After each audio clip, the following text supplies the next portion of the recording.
So I made eggplants with just like I got a bunch of used ones. You saw me making them. So I just grabbed ink and then you just like do random shit with it.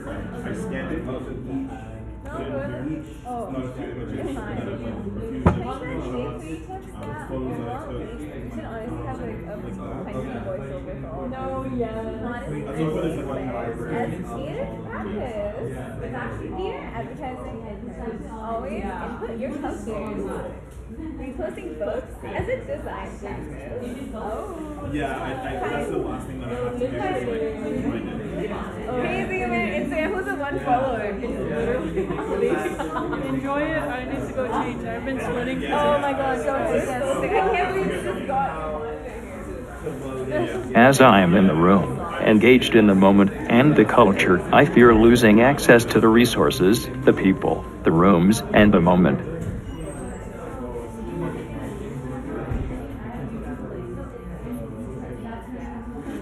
I looked at who or what could replace my professors, my peers, my resources, for free and forever. Throughout the weeks, I looked into preservation through parody. When you have to admit to the influences you have found. So it's not just a collective of an art piece. It's the work, like the works themselves can be inspiration. Points of inspiration. And framed conversations with the real and the fake. Was there any exciting work? Has anyone enjoyed the Amen Brothers before? Tried preserving in real time with machine transcription. 2000 with my partner's airbrain and tender family worked on. I've looked into democratizing the lecture through live streaming. And then what we're looking at here is the first sort of hot metal typeface in Europe, which was developed by Johannes Gutenberg. I reproduced moments of dialogue that shaped my projects. These bootlegged lectures now live on the internet. It violently targets the exclusivity of the lecture hall, with every human error in its scrappy preservation.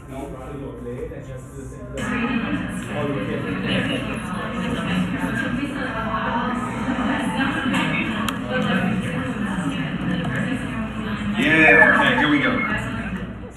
I remember watching you do this on the lecture. If you didn't tell me about that, I wouldn't have noticed it. No, but it's so funny. I thought it would just show up after I typed. No, it didn't. I watched every single moment it happened. See every thought I had. I'm trying to stream with them. They are live, but sorry, I'm streaming the wrong thing right now. I will. Okay. For this thing. That's great. Actually, the hearts are fine. What the fuck?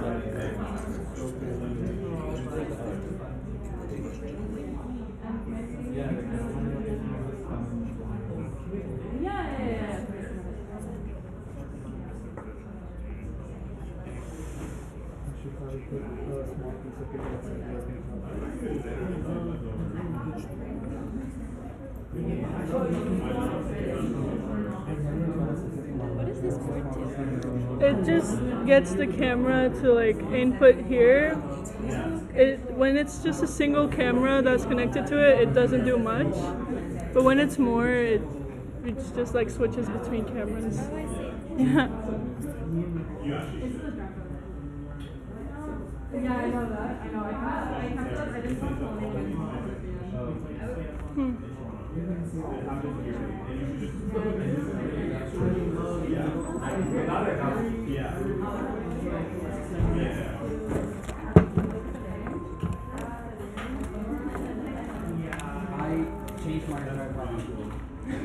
Why? Are you happy with what you did? I'm almost done. I couldn't finish it because I last night, but I'm almost Yeah, go from the door. You're gonna buy everything.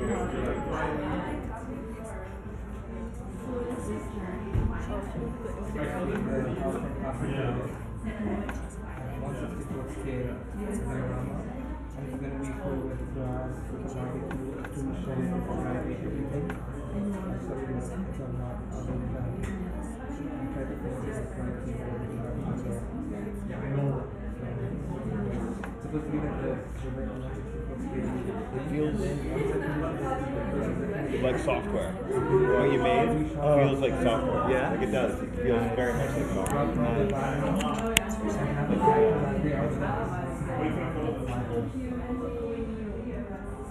Was it great right now? Yeah, everyone made stuff. Yeah.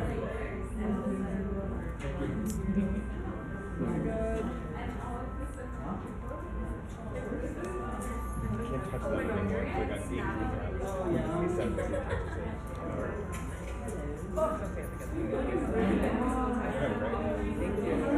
That was a lot of work, right? 40 hours. I feel like because it's like magazine size on the wall. You want, like, I feel like I want to put like a black arrow, like a black tape, and have like a big arrow. Yeah, no, that's not. But it's good. You got the first assignment, and the second assignment done. Perfect. Yeah. I wish it looked at you a little bit. Huh? I wish, yes. The most basic thing. No, act like you're watching This it. is cool. Act like I'm watching that. Yeah, no. It's funny because like, It's a big one. Okay. Wait, is it a live or is it a Yeah. Wait, it's a live stream? It's like a Is broadcast. it Yeah. broadcasting or is it just like a live feed of the camera? It is the. Oh yeah. Of course. like not in a studio. Yeah. But it's kind of the most like nostalgic thing ever. Nice. Yeah. Cool. But yeah, no, I was gonna say like the greatest thing I was last week was that I was like, man, I missed the lecture. But then after Nikki live streamed it. Oh, brilliant. Of course. That's literally why I do it. It's so amazing. Ah, this video thing, dude. People trip on it, or is it just not working today? Either way. It's fine. You bought your computer? I brought it over. Yes, I hate it. Yes, I hate it. How do you loop this thing? I got like 5 more minutes to like walk around and look at stuff, and then we'll like try to talk about. Yeah, I some did of write the stuff. prompt. Does that sound good? I have like a whole bunch of prompts and then like banks of words, and it's kind of like oh my god, I'm there. So oh. Is this live? Coming live from Toronto. Live from, I don't know what room I'm in. Coming live from 100. Yes. I really like that project. Okay, wait. I was like, oh my god. It's crazy. What the fuck happened to my audio, do you think? The audio? Oh, is it not recording audio or it's not playing audio? Can it stream while playing audio? And then I did it myself, and it like kind of broke the immersion. Actually, like pretty. Anyways, I'll just look at people. As I am in the room, engaged in the moment and the culture, I fear losing access to the resources, the people, the rooms, and the moment. It's my dad and me. Yeah. And then also just the original voiceover as well. I looked at who or what could replace my professors, my peers, my resources for free and forever. Ozone? Or no, that's... Throughout the weeks, I looked into preservation through parody. So you can have it forever. So now you can work overtime, any location, any... Even when he doesn't talk to me. Yeah. And framed conversations with the real and the fake.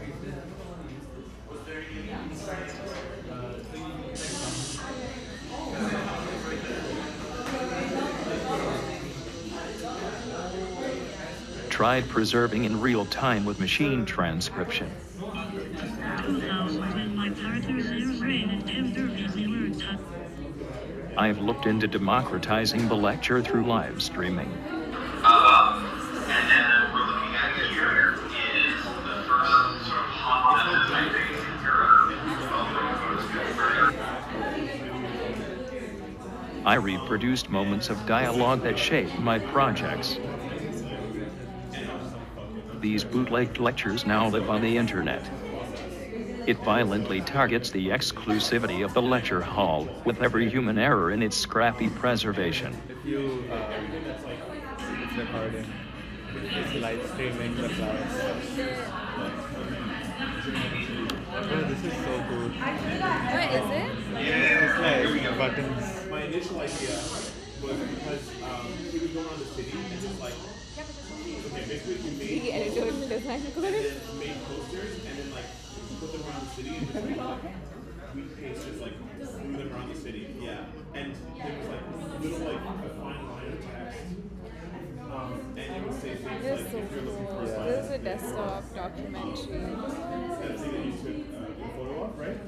And if someone would try to like Google it or something, it would just like come up. Essentially, Because it's it a was just, movie like, there was no, where they it use was like trying to make simple, basic, like. As I am in the room, engaged in the moment and the culture, I fear losing access to the resources, the people, the rooms, and the So, like, in moment. the end of that sequence, when a family's like at a park, they get like hung, and I'm like making a parody of like all this horror is leading I looked to, at like, who more of, like, or what could replace my professors, my peers, my resources, dog one, for free it looks and like I'm forever. about to murder my dog. Throughout the weeks, I looked into preservation through Fully parody. electrocute. And the video is called Hot Dog, which I thought was I love that guy. And the other one, I He'll don't know, never be something me. was in there.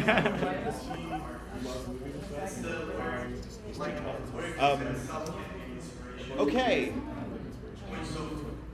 So, And framed conversations with the maybe real I and the will- fake. Can I pause it for a sec? Is that okay? I'm gonna pause this. I'm gonna pause that. I'm gonna pause that. Great. So, how do we want to play today? We're at the end of this project. It feels like a lot of people's are like almost there. Like there's a few projects in here I'm noticing that there's like, it just needs a little bit more, it needs a little bit more. And so we'll talk about what we can do at the end of the semester, but maybe what we'll do is this is when it's due. It's gonna be, I have to grade, I have to get 20% in for you. And then maybe what we can do is if, like, before the end of the semester, if people want to keep refining, I'll revise the grades at the end of this. I'll revise if you do like additional work or additional development, because I feel like a lot of these projects are like really, really close to something, and I really want to see them come to full fruition, and I really want these things to like take on a life outside of the classroom. I think that's really important. So, for today though, I think what we will do is, we don't have much time to get through everyone. So why don't we just kind of like move around the room a bit. We'll, as we sort of fall on it, maybe what we can do is we can sort of go from person to person. We'll bounce around a bit and maybe have the person introduce their project, talk about it for like just like a minute or something.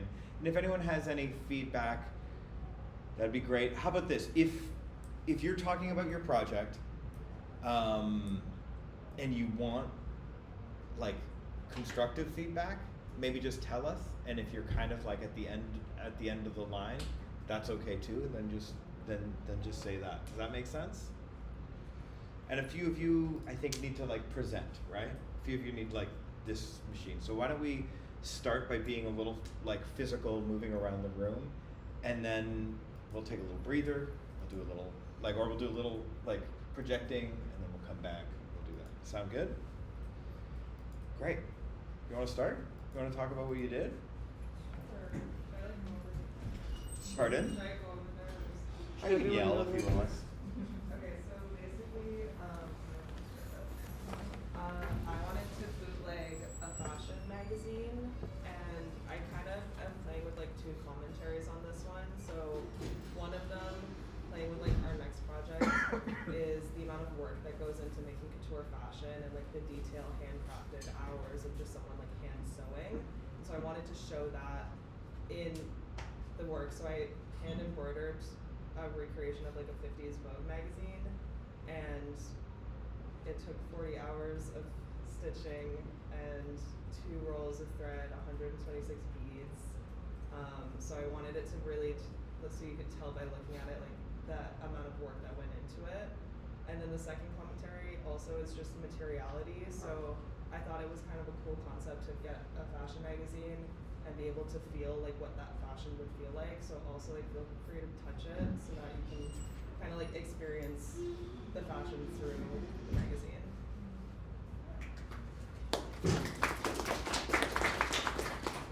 Is that like the like cockeyed of the Vogue? Was that fully intentional, or did that emerge in the process? That emerged in the framing. I'm gonna be really frank. At like 1 in the morning last night, and I don't think I was in my right mind. No. It works. I think. Okay. That's not a. That wasn't like a fucked up type of situation. No, it definitely could be straightened out a bit, but I kind of hit my limits. So yeah.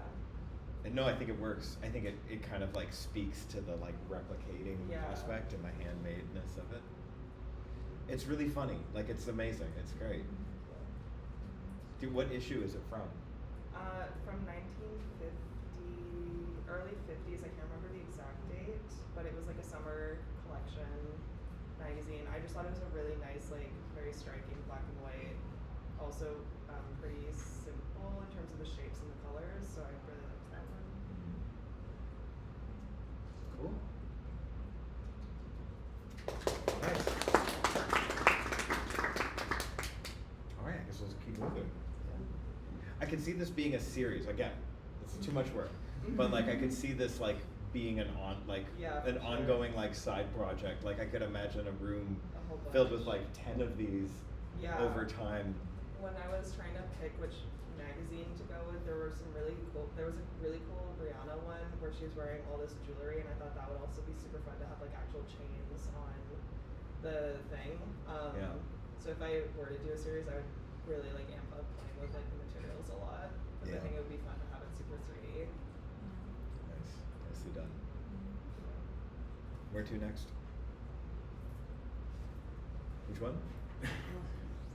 Pardon? Alex over here. Oh yeah, Alex, do you want to talk about yours?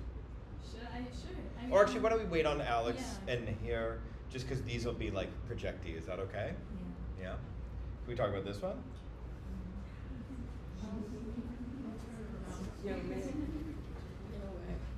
I don't know. We're good. We're good.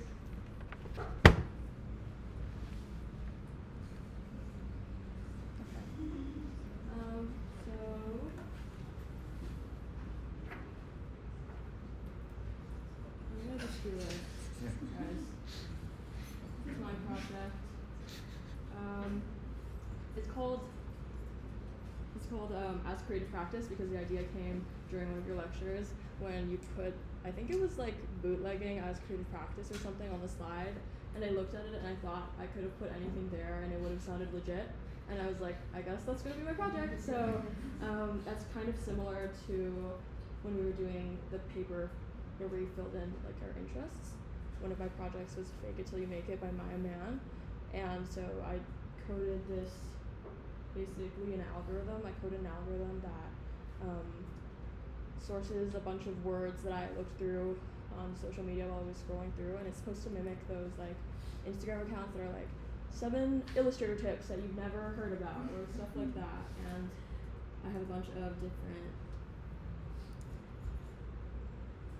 so if you read them and click through them, they're really silly and sometimes they're very on the nose. But yeah, I mean, I'm at the end of my project, I think, like design-wise. I don't know what they're saying, but... Yeah, I'm just getting the laughs. I'm not getting, what is that? Can someone read it aloud? Yes, I hate illustrations. Yes, I'm a junior graphic designer. Yes, please. And I made an Instagram account for it as well. And you can just scroll through a bunch of them. They're all pretty silly, and they all have different styles. And these are like the word banks that I have. A lot of words, lots and lots of words. So you kind of have like an infinite amount of like Instagram posts that you can. Hold on, this is hard. Yeah, so you can keep forever, and yeah, that's it. Nice. Yeah. And they're online. It's online. Yeah, it is online. So it's on. So fired. Let's see. So it says marketing interns be like reboot, eat, sleep, repeat. Yeah. So. No, I think you have to like really continue the Instagram account and like post consistently because it's like zero work for you. I know, Yeah. it's true. And I really wanna see how far we can take this. Like I wanna see if this can become like an account with like 50K followers on it. People taking this seriously. I have or like buying into the satire. Exactly, yeah. I have like maxed out the hashtags. Yes. There are so many hashtags on every single one of the posts. Yeah. I found out there was a hashtag limit because I was trying to put so many. Are you generating the hashtags also? I took the hashtags, like I just looked through. I should. I have never thought of that. You know what you could do is if you can create like a data set. Let's say there's a max limit of 40 hashtags. Mm-hmm. If you have a data set of like 100 hashtags, you could build the algorithm to select 40 hashtags from the 100 set so that every time it's a random assortment to keep pushing this kind of like generative aspect to it. Mm-hmm. But it just could keep going. Like this thing could keep building. What's really nice is it feels like resolved. Mm-hmm. You've really resolved it into like it looks like a disposable like thing. But you could just keep. You could add more features to it. You could make this algorithm more complex. You could bring in other kinds of like visualities in there if you wanted, or like even thinking about the way that it also sort of connects to like a discourse, like the kind of current discourse. Like it's weird. I feel very guilty these days being a graphic design faculty member because I'm like, there's no jobs, and I'm like, well, I'm going to teach you guys critical thinking. You know what I mean? I'm like, there's no jobs. And then the AI is going to destroy it all in a couple of years anyways. Mm-hmm. And not like it's going to do a better job, it's just going to make everyone expect a worse job. Anyways, the point is, like there's this great book that just came out on design and disillusionment by Silvio LaRusso, and it feels like it's connecting into the like general malaise of like, oh, I'm interested in doing, like there's these practices that I like doing, but are these practices good? Are they worth my time? Like there's like it speaks to a lot, like just the automation of it. It speaks to a lot of things. And in fact, in a lot of ways, like the previous project, it engages with this question of labor in a lot of ways too, because you've just automated something very immaterial. You've just created an algorithm that can generate like affect. You know, like that can generate like emotional, not the actual emotions, but the appearance of an emotional response. So it's really nice. I hope I can automate like sort of posting thing. I think it's hard, but I think it's possible. So if I can figure that out, that'd be nice, because I still do have to type in the captions, and it doesn't take long, but it is just annoying. So and each one of the captions is like customized because again, I'm bootlegging an existing project, and within that one, it gives the number of the generated image, and then a little like quip if it says something funny. So yeah, if you want to look at a few of the funny ones that I have, they're on the Instagram. And have you been like, okay, so it feels like you started with an inkling, but not the like technical skill, but you've really built a very complex technical thing. Yeah, I haven't coded much. I've only done like one full website before for GD1, but I learned a lot. I've started being able to code like from my brain and not from like the internet too. Nice. So it's happening. It's cool. Nicely done.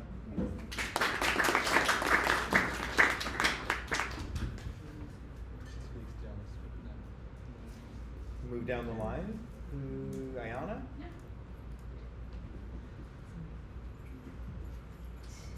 Be careful then.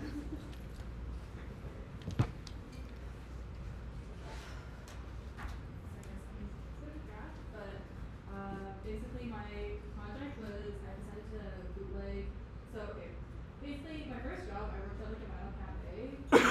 Not like very long. But then like shortly after I stopped working there, it got bought out by a bigger like record store. So it doesn't exist anymore. And I actually didn't even realize that at first, but I just kept thinking about my work. I don't know why I was thinking about my workplace so much, and I realized that like no one here is gonna ever be able to. Like as I kind of been commuting and traveling further and further, it's like less and less people know this place, and then also no one here is ever gonna be able to like, experience this place like ever.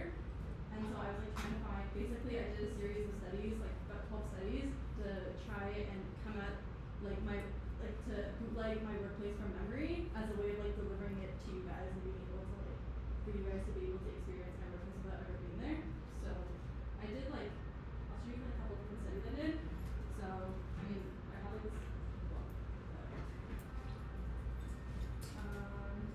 so it started off with like me finding like found images of what's left of it.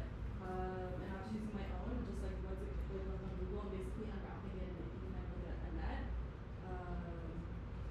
And then from there it turned into me like printing those images and like skewing it and like forcing perspective to make like these 3D renders of like basically there's top floor and bottom floor. So it started off as like environmental studies, and then I kind of then took the unwrapped net and cut it together to make like what if my workplace was like a shape or what shape would it be. And it gets kind of like tricky, especially with like the way you photograph it. And so like taking spaces, and then I started involving other people as well because I thought like, well, if I want other people to, you know, be in this with me. So I got a couple people to basically, I had them do like contour drawings based off what I told them. So I like faced away from them and. I see it. Yeah. Or no, the book. Oh yeah, the book. So I did some of myself, but then I also, I did like this exercise and activity where I had people like, I described the layout and I made sure not to look, and I wanted them to like draw what they thought it looked like as a goal of like having. Basically, I wanted at the end of it, our visual, like the visuals, our internal visuals are synced up by the end of it. So yeah, you can see that's like 12 studies. I go into like my regulars, and then kind of like at the very end of it. My favorite regular, his name's Rand. I think about him all the time, and I don't know, he always takes up space in my brain. So I remember like I was going back and I was digging through and I found like his email. So then like 2 days ago I emailed him at like because he's pretty old, guys. I don't even know if he's still alive. He has no internet presence. So I reached out to him and basically was like, do you remember me? And he has. It's been like 3 years. So yeah, he still remembers me. He remembers. He said like I remember you come all the way from Streetsville to like Port Credit, and he remembers like everything I did. So yeah, basically I did like a series of studies. I also use like all like the leftover found like artifacts that I have of it. So like a receipt, a couple stickers. These are some of the vinyls that I purchased using my discount, and a couple of them still have the tag left on it. But yeah, and so I just hope, and then I hope kind of 2 things. One, that by the end of this, you have a better understanding of what our business is like, and maybe you kind of have this weird aversion to it. But also, it can also be a series of, I guess, exercises for you yourself to like apply to maybe a memory that you also want to come back to, and use that as like 12 different ways to like go to it. So yeah. Cool.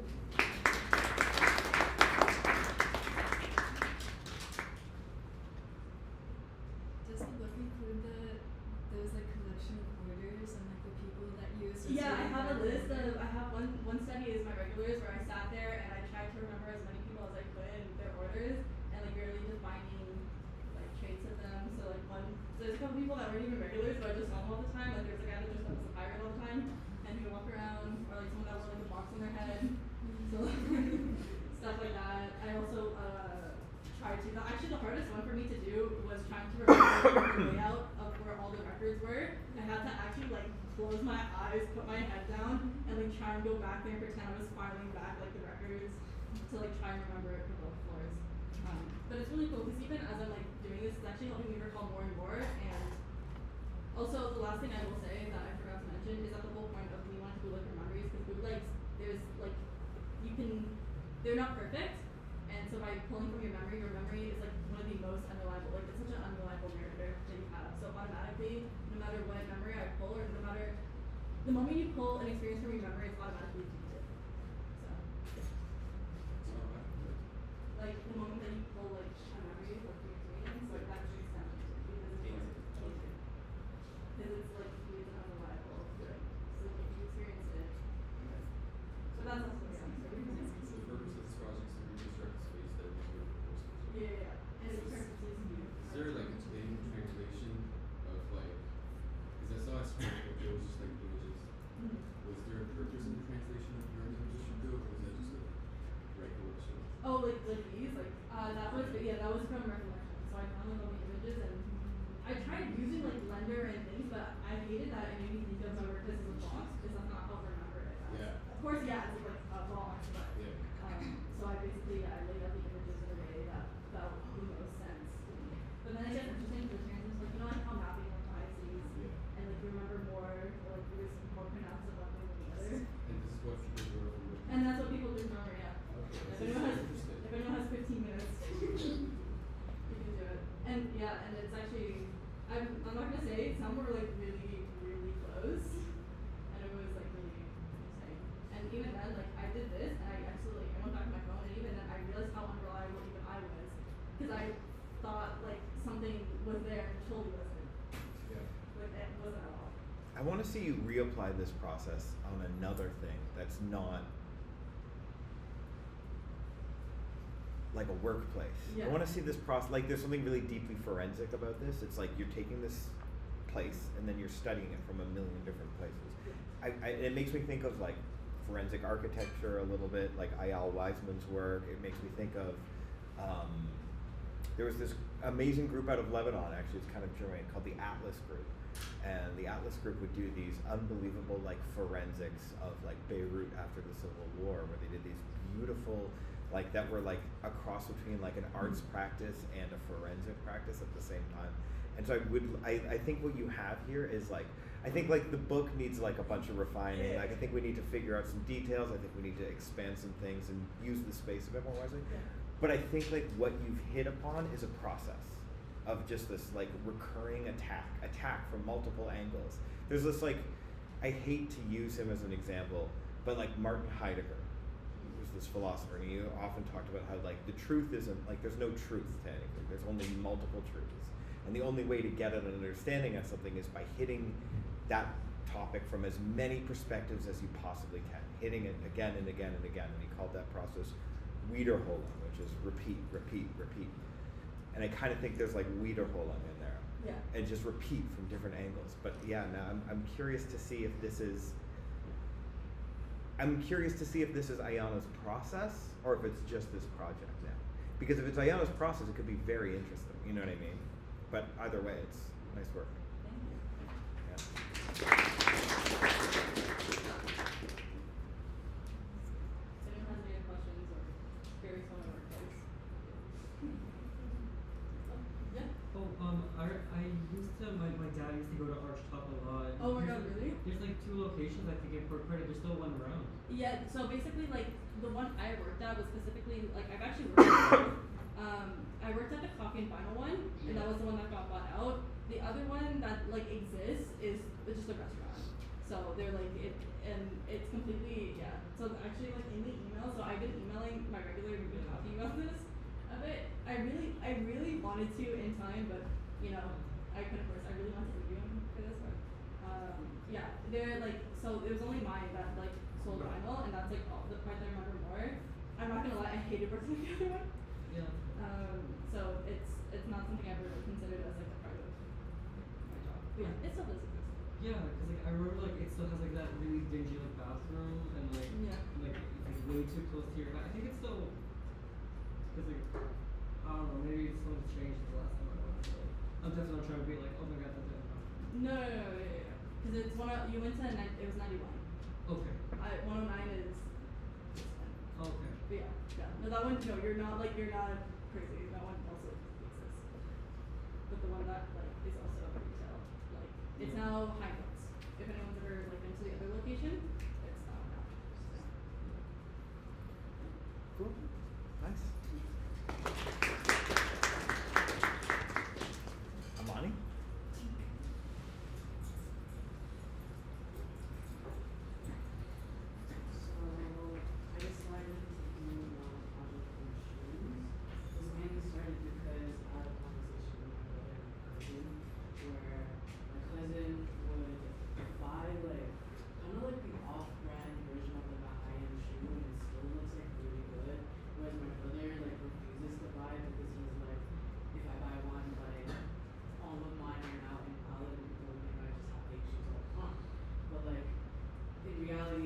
looks good, it looks good in my opinion. And so I basically just had fun, like, kind of making my own shoe. So that shoe is entirely, you constructed that shoe? No. Okay. I took a shoe and then I like modified it to like what I oh, let me show you how it looks before. Basically the shoe was actually my sister's shoe. And I don't think she knows I took it. It's only because like she hasn't worn it in forever, and I was like, okay, she's not gonna miss it. This is the shoe. I personally thought it was ugly as well. Only because of like the checkered in the back, and I was just not a huge fan of it. And so I just modified it to like how I wanted it to look. And then while I was like going through the process of like figuring out what I wanted on the shoe, on Illustrator, like I was just taking a drawing of the shoe that I made and then just blocking it in like colors and like putting patterns on it. And so then I decided this is kind of like interesting in the sense that like people can do it themselves. And so I made a book where it's kind of interactive and I cut out like certain parts of the shoe. And then in the back you can kind of just like insert something or a swatch. And then I also have like,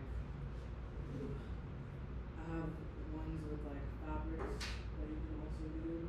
And that way like, kind of shows people that you can just make your own shoe. If you really like want to do something. Can I see the book? Yeah. I might consider changing the orientation of the book from this to this, just because the shoe, the white space that the shoe takes up here, like there's so much dead space here and here, that if the shoe was in this orientation, you would have, it would just, the fidelity would go up for everything. It might be something to think about, like if it was like, boop, boop, you know what I mean?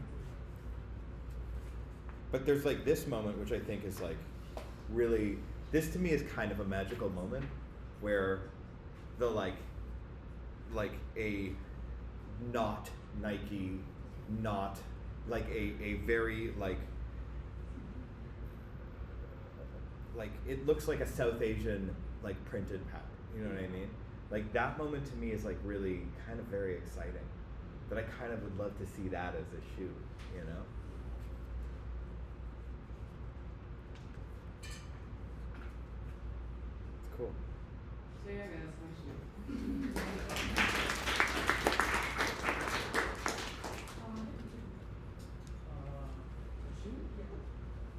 Like one whole night, basically.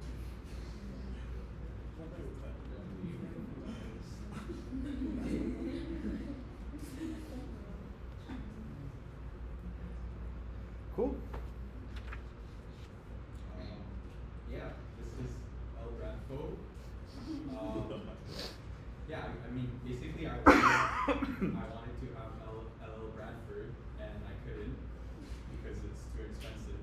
So I just made it. Yeah, I mean, I guess this is the whole project is pretty much how. I guess it's like what I like about bootlegging the most, was it's like, to me, it feels like, I wouldn't say that it's like pure form of making, but it's definitely a lot more accessible. And it's like if you want something, you could just make it, and it's like with whatever tools you have available and whatever knowledge you have, just like have at it. Which I think is like I guess throughout this whole project, I started realizing I'd rather be a bootlegger than a graphic designer. Just because it's like it's so accessible and there's no rules you need to follow or anything. You just make something that is good enough for you, and there you have it. And yeah, so I made the typeface, and then eventually I was like, oh, I'd like to have a way where I could kind of bootleg like a printing press or like movable type, so I made that too. Yeah. We should go put it on a bed on the 3rd floor at some point, like of a letterpress, and test it out. Oh, I think it would actually like break because it's like so soft. Oh, we just go light. We'll just do a little. We'll just, yeah. Yeah. Yeah, and I don't know. I guess we're like to present like as like a final piece, I didn't really know what to do because like I was just really obsessed with like the tool rather than like what it was gonna make.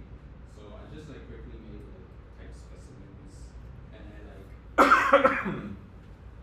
stamped it over LL Bradford's like description, just I guess a little like copy to it or whatever.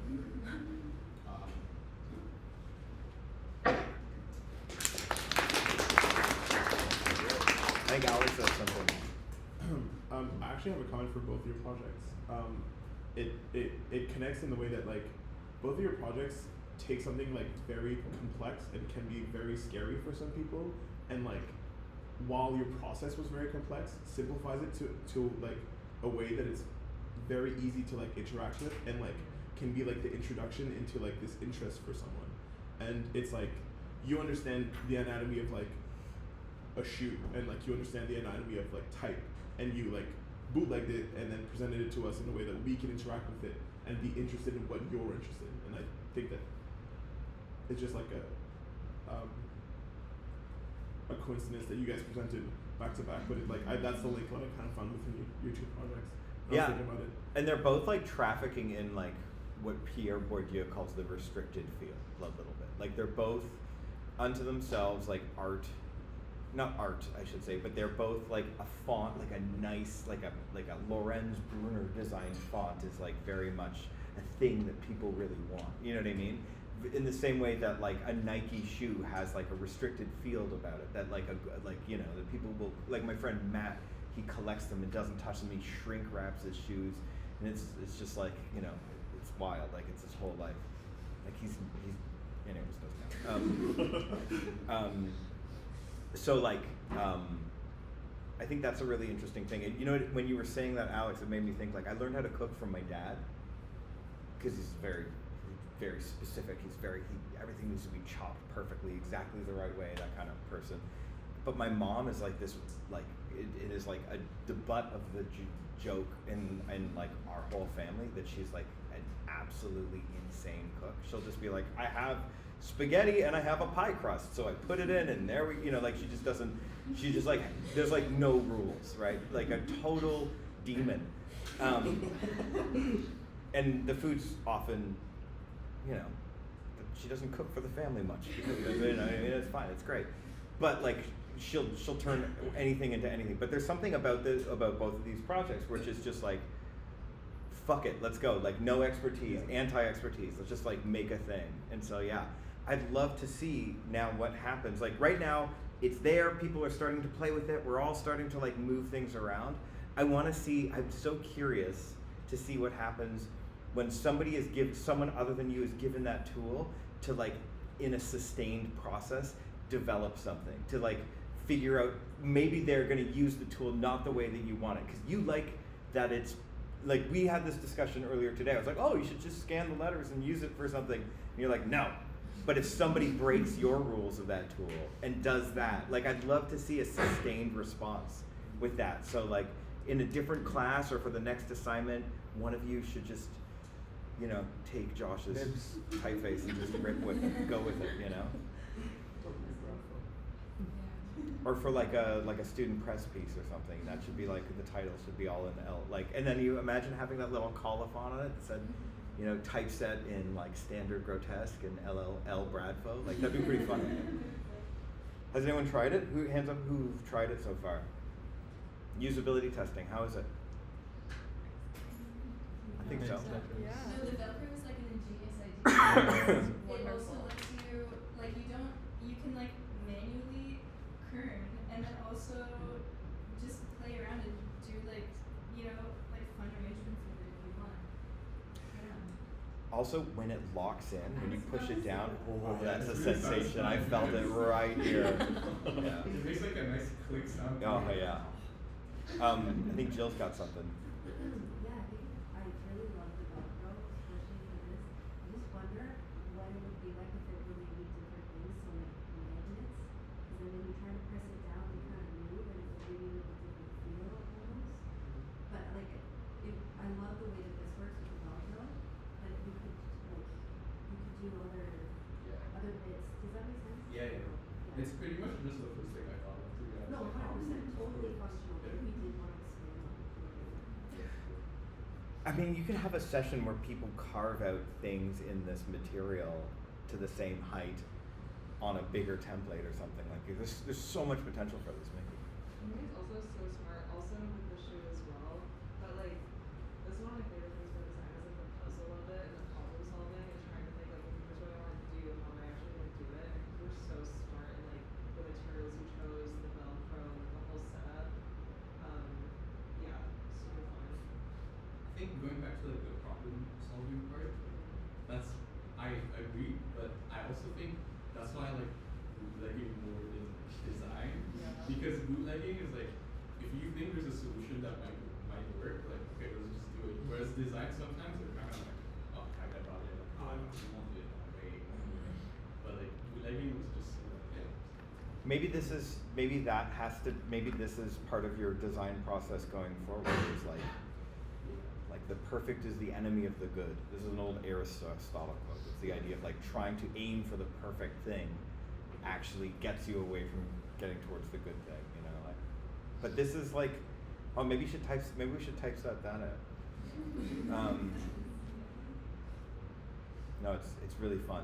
So for those of you who haven't played with it yet, I strongly suggest you take a minute to put some type down because it's a lot of fun to play with.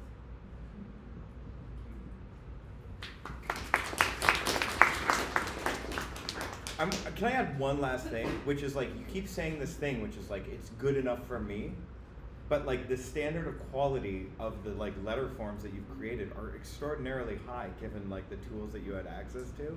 So there is this actual like dual issue, which is you're like trying to be like, yeah, it's good enough, it's good enough, it's good enough, but it's like very good. Yeah. But that's the thing though. It's like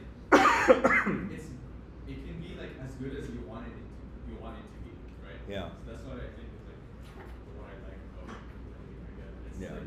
Because I have full control, so obviously I wanted like really nice letters, so that's why I put a lot of time into it. Whereas the Velcro was kind of just like, it's good enough. Maybe a detail of the bootleg is that it's a standard set by the bootlegger as opposed to standard set by someone else. Like the client no longer exists, or the client exists but doesn't matter anymore. You know what I mean? Yeah. Yeah, you're both a client and designer. Yeah. Cool. Nice. Do you want to project or do you just want to chat? What would you prefer? It's fine, I guess. Pardon? Like we can just, is it open? You know the Actually, do you want to pass it to me? I can show it. I can demonstrate. Or do you want to project? It's up to you. Pardon? Whatever. Whichever you prefer. So, talk to us. Yeah. It's I don't know, should I do it? Is this projected? Yeah, it's just projected. It's easier that way. Sorry.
So yeah, for this project, I bootleg this website, which is a music player that uses an arena channel to make a playlist, and yeah, that's basically it. So you can create an arena channel,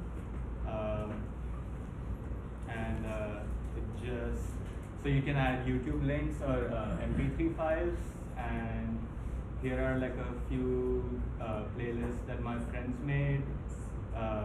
You can just like copy any link into here, and it just opens it up. So the thing that I changed from the original website was I added this CSS editor, so you can play around with the CSS of the actual website and save it for yourself. And there's also now a library, so you can view other people's CSS stuff, and you can mix and match different CSS stuff, and yeah, just like play around with it. And yeah, that's basically it. And it's live? Yeah, the link is layer. Amazing. So tonight I'm gonna set up a arena channel for us as a group. I'll set up an open arena channel. We'll use that as our playlist. Amazing, awesome. This is great. This is really cool.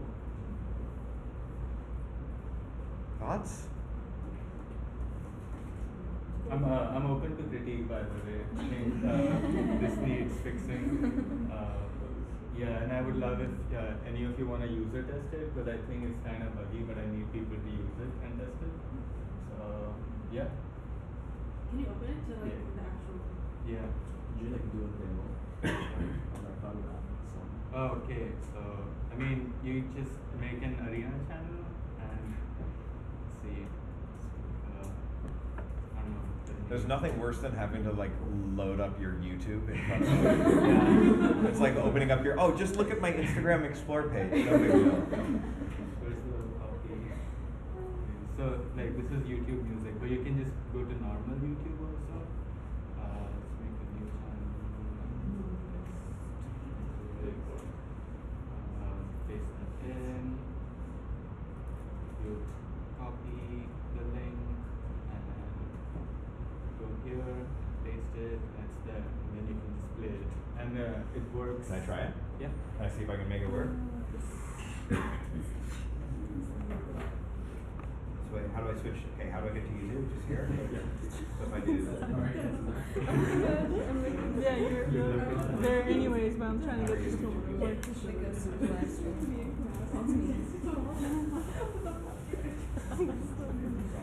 Why is this thing? Oh, there it is. Like I don't want to. Yeah, sorry. No, it's okay. Paste it in here. Should be there. Go back to. Oh my gosh. Yeah. Okay. This tab. Oh. Hey, there it is. So I'm gonna click on that, and it'll give me a little play icon. Look at that. It's working. Oh, that's amazing. That's amazing. Oh, that's Nicely so done. Yes. Oh, and you even have keyboard shortcuts. Look at that. Does it work both ways? Yeah, and you go to the Oh, it leaves it and for next it should be for Oh, it's accessible too. Nice. Wait, Arya, is there a possibility that somehow, like, I don't know if this already exists or you mentioned it, like to export it as like a big MP3 file? Does that exist? Oh. Like imagine, then you can kind of make your own albums, you know? Yeah. Like you curate the playlist and then it just exports it as like a compiled. Yeah, I could, like my initial idea was to export it as one HTML file, and then you just pass the HTML file. So if there's MP3s, it can zip it with the MP3s, but if it's YouTube links, then it would still be links. But then it's complicated, like you have to set up a server to translate them into MP3. Right. But it could be done. Okay. But you know what's also nice is that it goes, like you can also load up, like it's all YouTube audio, right? Yeah. So I could throw in like a lecture on the history of the Civil War. And just like throw it in. So like it's a podcast. Like so it could be a very interesting like I don't know. It feels like the first time in a long time that I found like a really interesting tool. You know when I started to really feel old is like when I walked into the like 6th floor a few years ago and people were like the first time I started to notice people were like working while watching Twitch streams of like video games and I was like what's going on? I don't get it. I'm too old for this.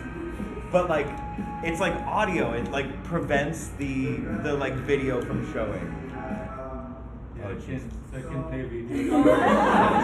That's far very rude. You guys, Extremely fucking rude. you guys got Automatic F. Interesting. Okay, this is great. Nicely done.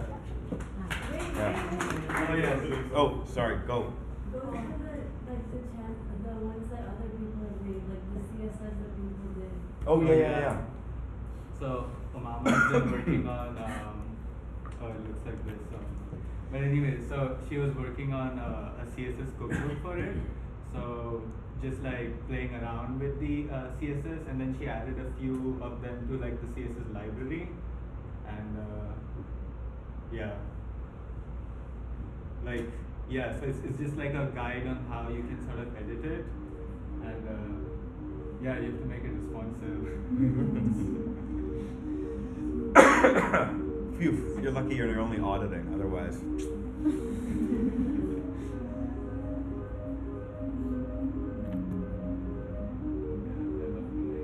This is exciting. This is a cool project. I'm gonna make the most like material. I'm gonna play around with this tonight and try to make the most like boring like material design version of this. Most basic. Yeah, like just looks like fully like branded in the Google like UI development kit.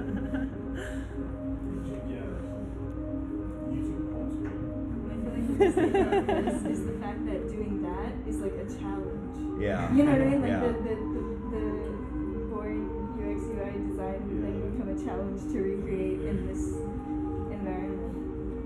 Yeah, totally. Is YouTube music like adequately paid subscription? No, it just like it plays YouTube as music, so you just don't get the video, and I think it has the metadata for songs and stuff. Will you be able to put, let's say, you go on like a streaming site that has like it's paid to like use? Would you be able to put those links as well? No. So yeah, like that's the, like you need. I mean, otherwise other people would free stream everything. So it has stuff in place. But there's something interesting I found was if you host it locally, like you open it on your laptop and it's not online, and if you're playing YouTube links, the YouTube links won't have ads as long as it's local, because YouTube doesn't want you to server farm ads on your video. So just if you use YouTube on like a HTML website on your laptop locally, then you never get ads. So it's like a bootleg ad blocker. Oh, that's so good. I think the future is like local installations of like cloud services. I think that's where the exciting legs can live. Nicely done. Amazing. That's great.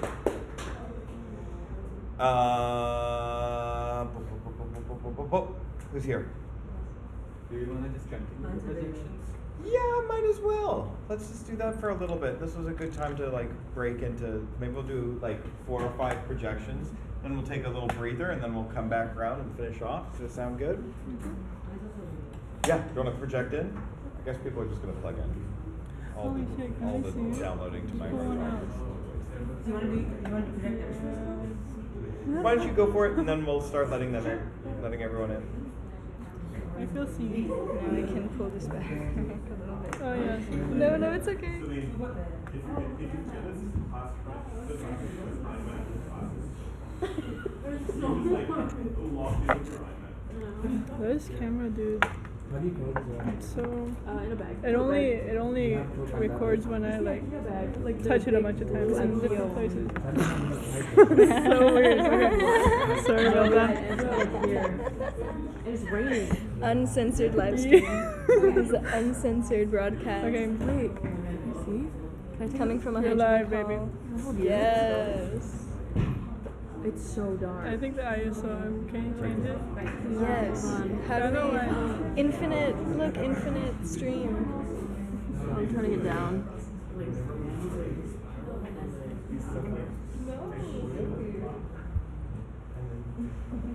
Okay, so off the start, does anyone like horror movies or have watched horror movies? Like, does anyone know the movie Sinister at all? You do? Nice. So Sinister has these, I don't want to go too much depth about the movie, it's pretty triggering, but they have these scenes where there's cam footages where Ethan Hawke, the main character, finds, and it's like these families doing simple, normal things, and then it cuts to them getting brutally murdered. But it's all through like the same music style. It's very dark, it's very eerie, it's very sinister. So I kind of wanted to use music manipulation to create my own cam footage, essentially, and work with music in a way with normal clips, or clips that kind of look like stalkerish for my first one. The second one is more first person, but trying to use that and trying to manipulate how music can make situations a little more scarier. And so, but mine's a little bit more of a parody. So I make this box, and the box says what it says in the movie when he finds the tapes. It's called extended cut endings. So he would find the short clips of like the family just hanging out, and then he would find the extended cut of them getting murdered. So mine's, because I can't have a production to murder someone, I just made a parody of it to make it look like I'm gonna. Okay, in the box you find like this little thing, because you can't put a USB in my computer, and then you find tapes, and then they're like labeled. So each of the tapes that he finds, they're like, there's one of them where there's a family like hanging, and it's called like Family Hanging Out, the photo, the video. So I'm like, that's actually really funny, and dark, but funny. So I wanted to kind of, mine's insinuate things are gonna happen. One is called Slice of Life, one is called Hot Dog. You don't know what they're about, but.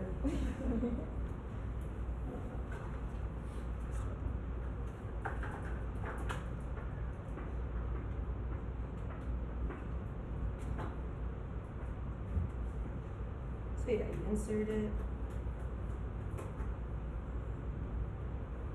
The tape comes in.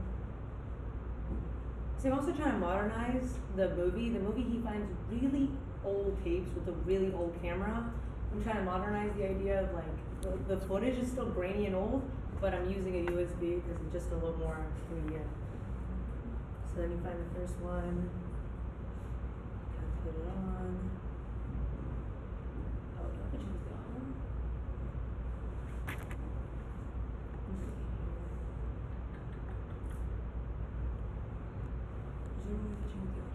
The audio is going through it's because it's going through it's probably just going through the speaker system, and so that's why it's disabled. That's good, you want that, don't you? Yeah, I just want to see.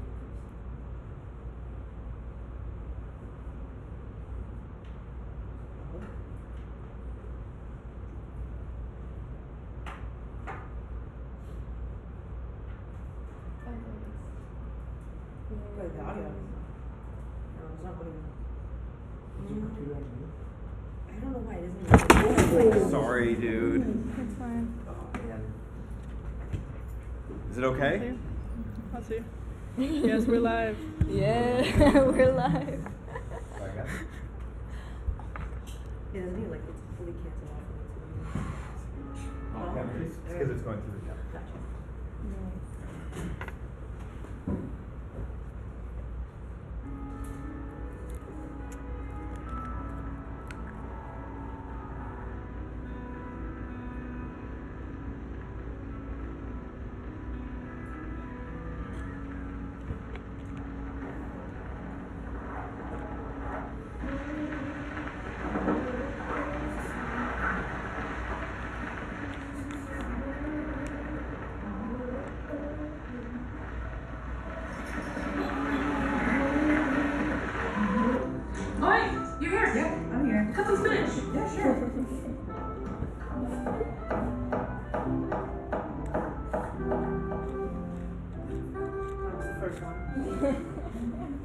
So yeah, you can see that I'm just making it a bit more of a comedic relief than just like what it was insinuated for.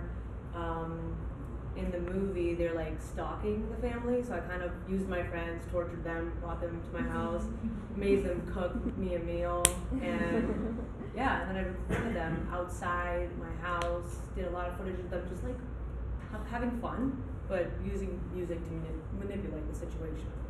That something's gonna happen. Maybe you have to cut this. If the idea is that you're sort of teasing horror and then it ends in potluck, yeah, then maybe you have to cut the scene of somebody chopping onions. Yeah. Because then we see that, and then we see the knife, and then it goes into it. Like so, like Maybe. it doesn't let us build the tension that it's stalking as Yeah. much. You know what I mean? True. I feel like because I had like really long footage. I took a lot of footage for this, but it was too long, and I felt like when I was getting some feedback, people were just saying like it's just going on for too long, like some things are this and that. So I just cropped it, but I can always adjust and work around, kind of make me a little more eerie. Yeah. The next one.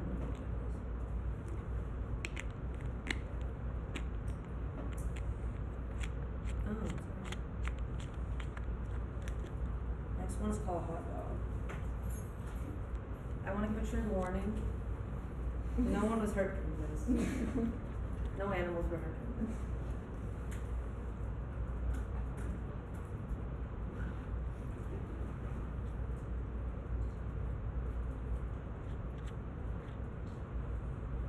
Also, this like initial like old cam footage scene is from the movie that I'm taking from.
There was a scene that I did before, like the blow drying scene. There was a scene where like it shows the bathtub go from like full to empty because it's like implying that I dropped it in, but then there was a little bit like an editing issue with that. It just didn't consistently work, so I just went from that to that.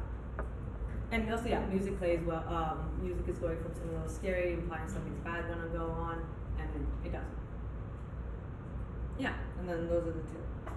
Nice. My next one, yeah.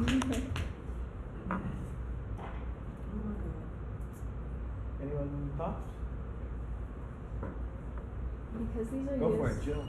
Oh, sorry. Sorry. Alec, Jill and then Alec. I just think it's funny because the audio in the hot dog one is probably exactly what's playing in their head when they're that. He hated that.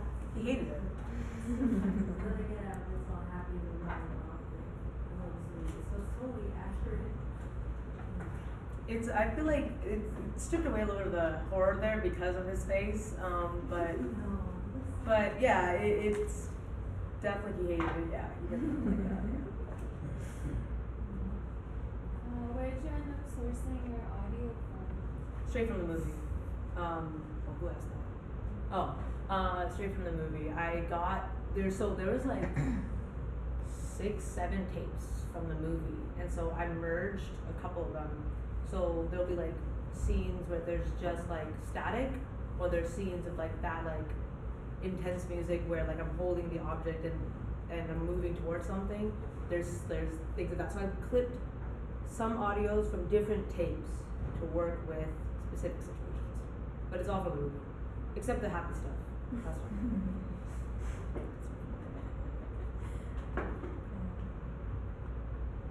So just so exactly taking the music from the movie.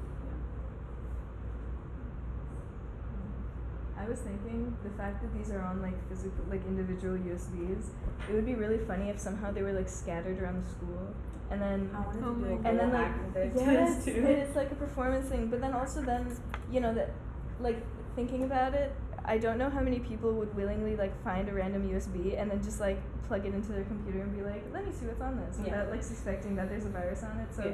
Then I was thinking maybe you could like note on it that like this doesn't have a virus on it, but then that might make it even more suspicious. So I haven't figured out that solution yet, but I think it would be really fun to like have I was gonna do a whole acting bit with Mickey actually, where because I wanted to take the style of what happened in the movie where he found the tapes. So I wanted Mickey to like find the box and be like, what is this? And then put it in and then go from there.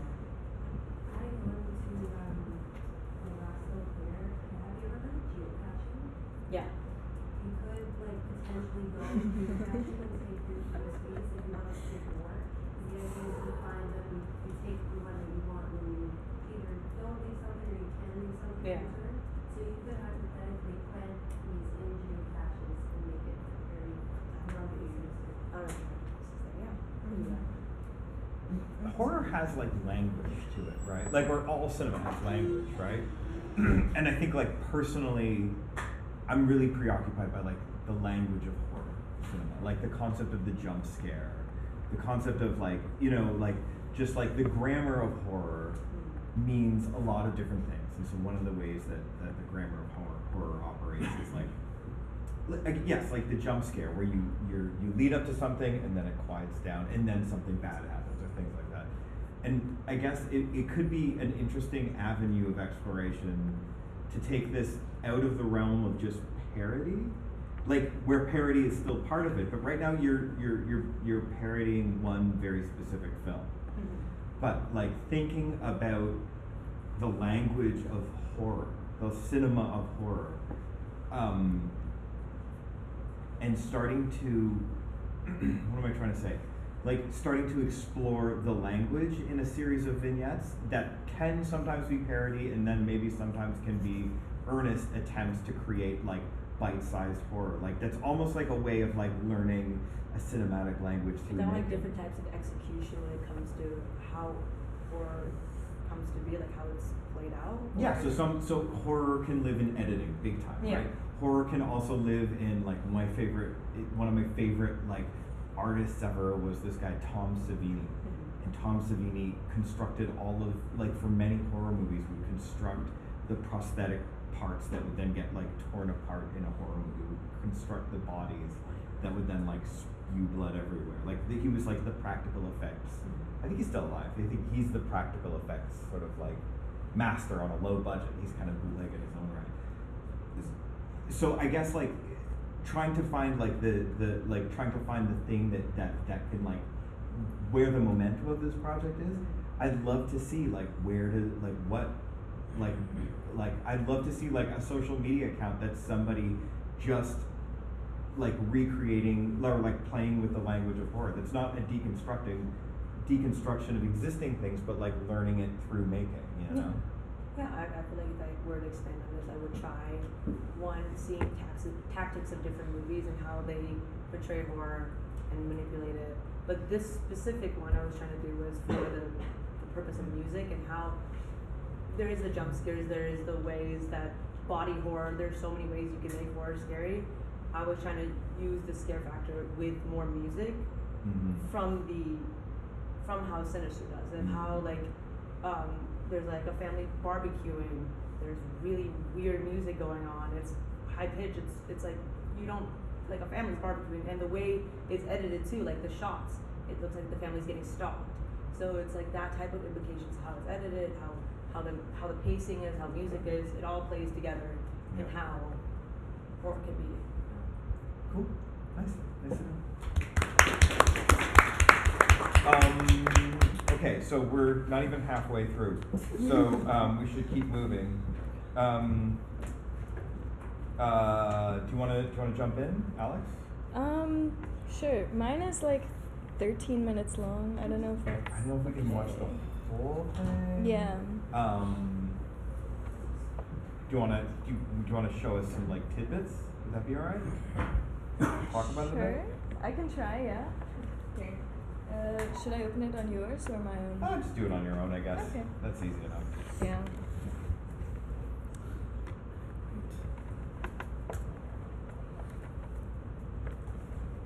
I'm doing God's work.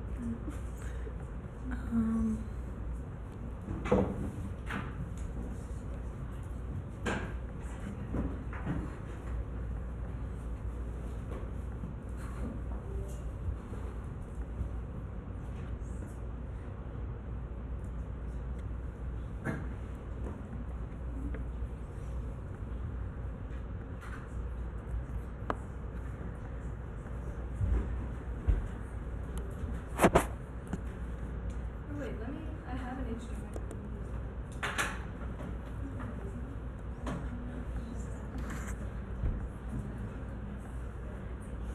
Blast this out.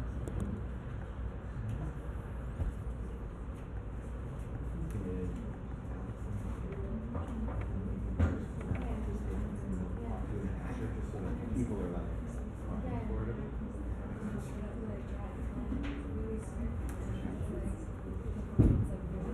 So let's put it. We'll see a few more people and then we'll take a break so that you and I can take like 2 minutes just to like get it. Break. Does that make sense? Awesome. Should I start? Yeah, let's do it. Alright. So, overview of my project is there's this film called Poliția Adjectiv, which is this Romanian kind of like new wave film from the early 2000s, and it's like an extremely long 3-hour film, very slow, very banal, and the entire film it's mostly 80% just like no dialogue, just shots of like this police officer named Cristi who's like trying to do this case where he's tracking down these kids that are smoking weed and he has to arrest them. But the entire time he's conflicted because he doesn't want to do it, he thinks that they don't deserve like the consequences of it and they're just kids, yada yada. The entire movie culminates in an 18-minute scene that's essentially like 2 shots and it's where he's in his director's office and his director essentially uses dialectics and this dictionary like sort of motif to like basically like prove his entire like beliefs wrong and sort of re-insinuate the fact that he's a police officer and he has to obey the law. So I took that and then I did this.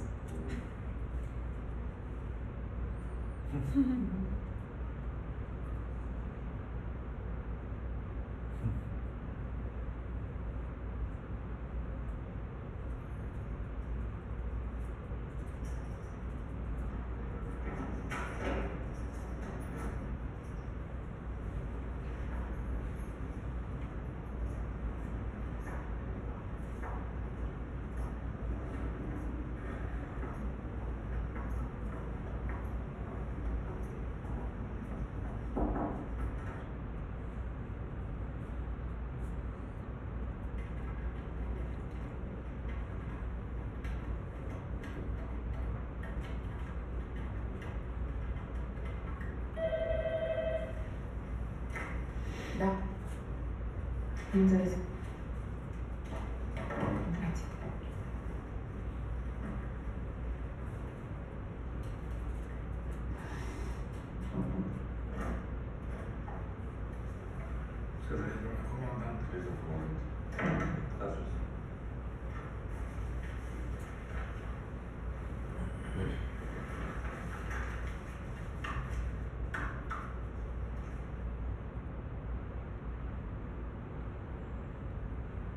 Copiază filmul și să vezi că am avut dreptate. Nu fac. Nu vreau să piratez ceva ilegal. That's your dad? Yep. Crezi că ce face greșit? Da? Cred că doar vorbim limbi diferite. Spune și mie, Ce înseamnă piraterie pentru tine?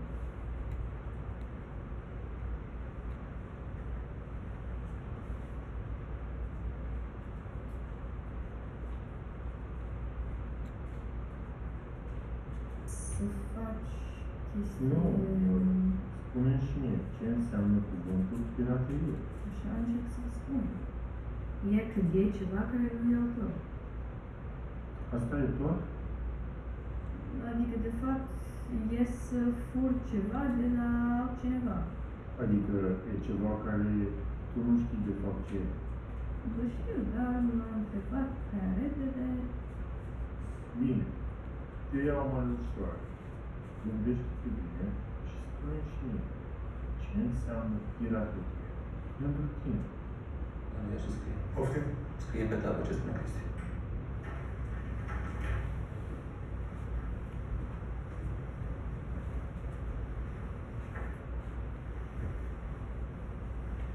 Gata?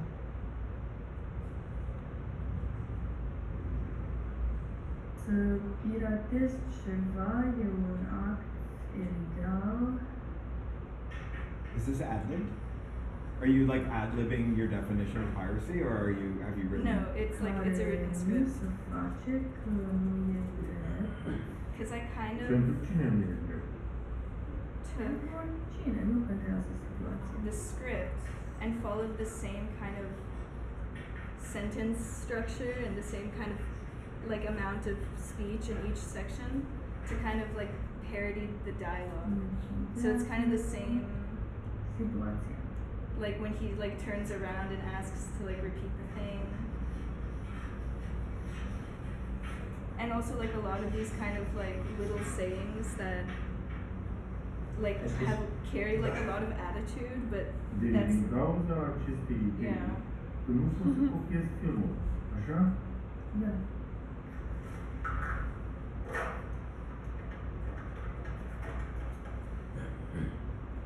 Cine atunci mi-a un text? Un dicționar explicativ adică român. Fără rost. Cine în 5 minute vreau să am dicționar pe birou, da?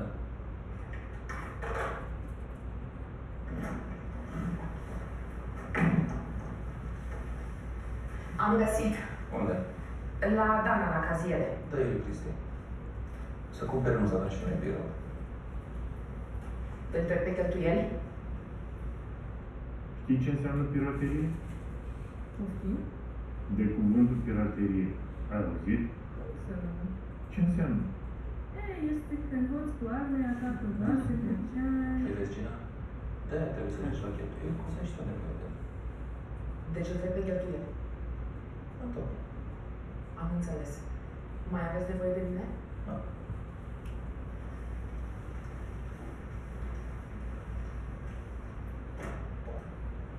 Caută la piraterie.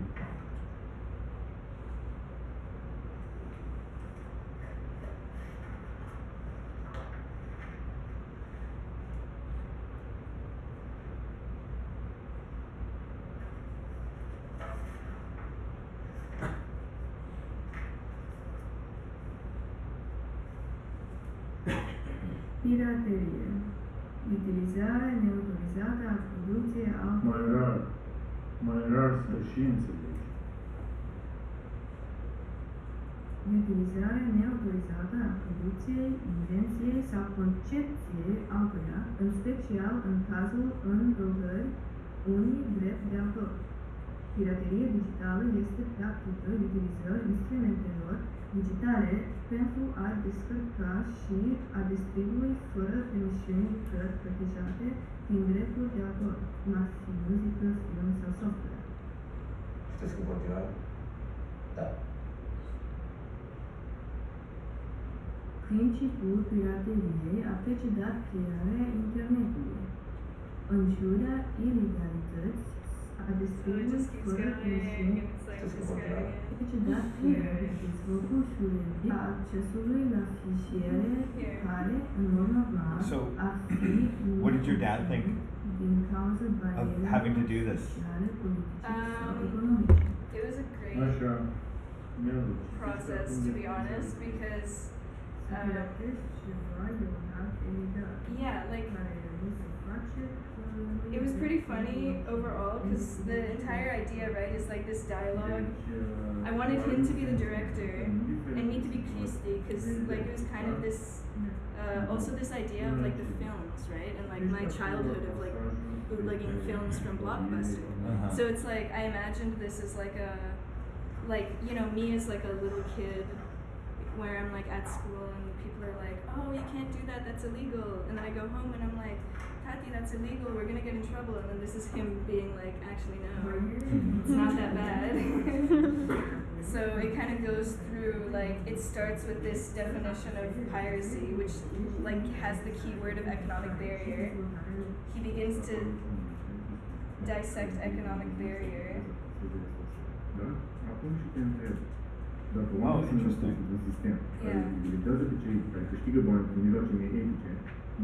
And also there were parts of it, like here, where there was too much dialogue to fit into that section of the film, so I had to like speed up the thing, so it's like, sometimes it's like,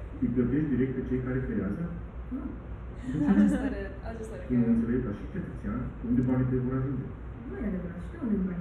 do you mind if I talk over it while we go? Is that okay? Just in the interest of time. I think there's something really interesting that's happening around resolution with it. Yeah. In that it's like a high resolution film, but then the sound, like the quality of the sound, like plays with resolution a little bit. The resolution of the image. Alex? So just talk about that. It's just like I'm so used to like seeing movies in English like translated to French. Being born in Quebec, it's just oh, are you from Montreal? No. But it's just like the number of like translated like movies I've watched. It's just like it just feels like translated. It doesn't even feel like it's just like different quality or whatever. Like what you were saying is like supporting exactly what you were saying. But there is a difference, but it's just like it just feels like it's a translation. Yeah, like I'm really drawn to the shift in room sound from this like crisp, like really focused sound to this like almost like it's like a font that's out of focus a little, you know, like Yeah, exactly. It reminded me a lot of, like cartoons when you have them dubbed in other countries, typically outside of like the States, become like really funny because the audio never matches the mouths and like, yeah. Amir? You have the ending with the chalkboard? Yes, I do. Okay, what is the stuff that you do for it? Because I think I'm the only person who's from. Yes. Yes. What do you mean the ending with the chalk? Like, you know when he draws like the. Oh no, I didn't have that. No, because that already I was at 13 minutes and I was like,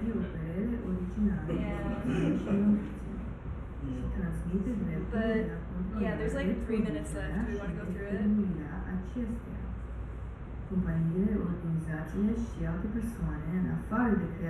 It feels like you guys really wrote a very comprehensive dialogue. Because again, it's kind of this like link of words, right? Like the director debunks one word, and then another word from that leads to the next thing, and the next thing, and the next thing, which keeps building his point. În special de la mass media, ne face o ori la realizare că artiștii probabil nici măcar nu dețin drepturile de pline asupra acestei medie și nu sunt plătiți pentru asta. Deci, companiile și cei care dețin drepturile de autor, de fapt, fură de la creator, da? Da, corect. Și pentru a fi drept, nu trebuie să-i recompensăm cu banii noștri pe exploatatorii care dețin drepturile de autor, corect? Cred că am ajuns prea departe. N-am ajuns deloc departe. Din potrivă, ajungem aproape. Văd că tu nici nu știi istoria socială și utilitatea acestei practici.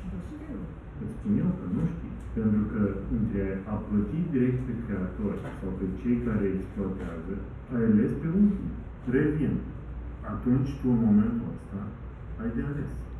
Să ajuți cumva direct pe creatori sau plătești pe cei care exploatează. Acum ai înțeles?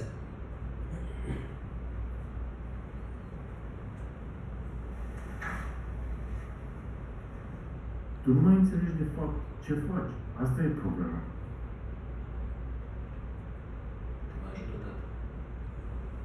caută la contrabandă.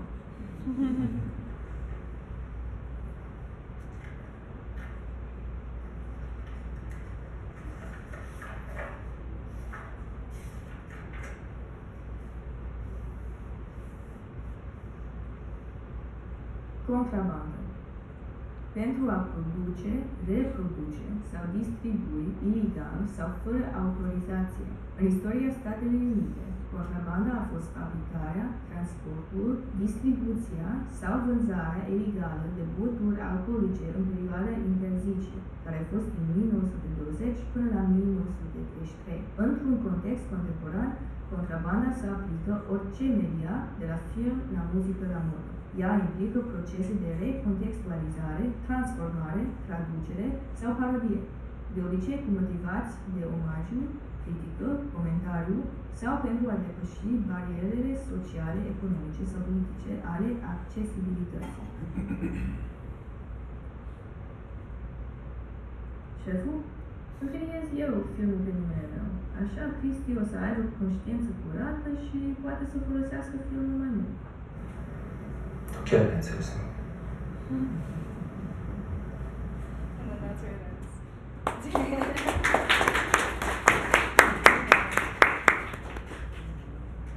It's interesting. This is very much a meditation on bootlegging through bootlegging. Yeah. Nicely done. Yeah, because also like the original film is like when they define this last definition in the original monologue, right, which is again like convincing this police officer to be a police officer and like arrest these kids for dealing drugs. And the final monologue, he says, "I'll help you out one more time, search up police officer."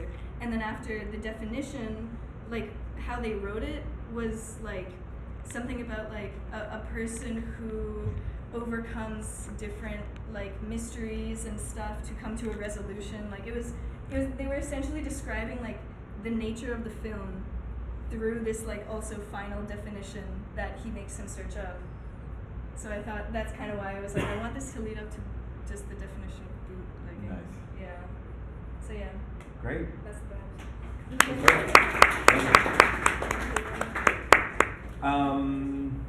Okay. So why don't we here? Do you feel? Are you ready to rip? Or do you need? Depends do on wanna you. go to You bed? can take a break. That's up to you. Why don't we go for? Let's do Nahir. Okay.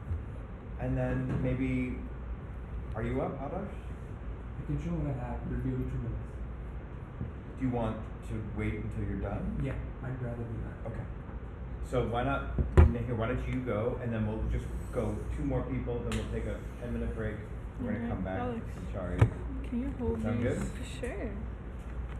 And this one Pardon?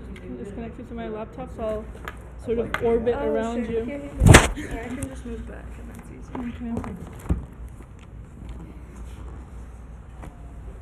Okay. Oh, I'll open it up. I'll open it up very quick. Work. Okay. That'd be great. Yeah. No, I don't need a process book. I'm gonna go process based on like what I saw. Then process mark's not gonna be that great.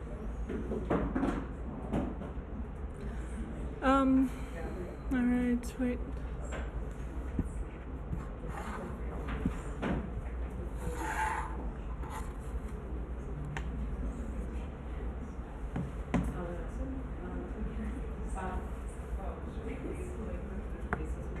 Nah, don't worry about it. Just take photos and make sure that you upload photos. If it's a video, should we just upload the videos? Upload the Engaged. I would maybe upload the video to like a third party and then send me a link. Not YouTube. Yeah. Because like those videos can be a little too messy. Okay. Is it with all the stuff? By the end of the night?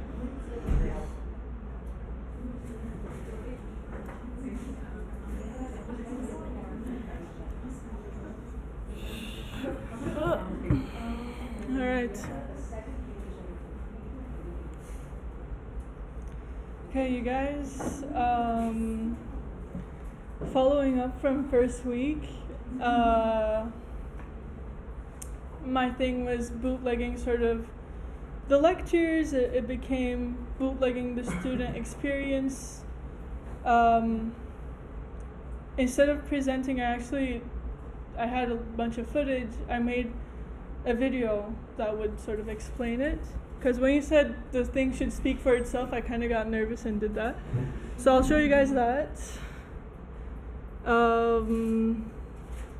This whole thing speaks into it being self-referencing, sort of alienating.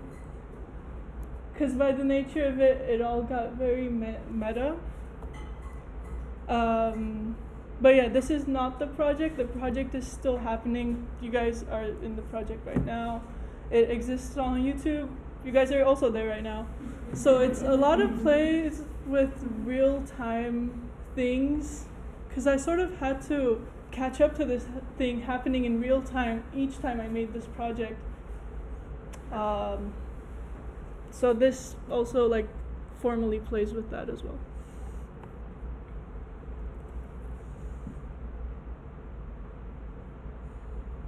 This is me yesterday. Is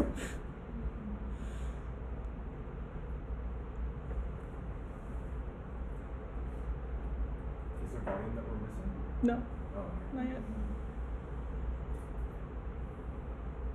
As I am in the room, engaged in the moment and the culture, I fear losing access to the resources, the people, the rooms, and the moment.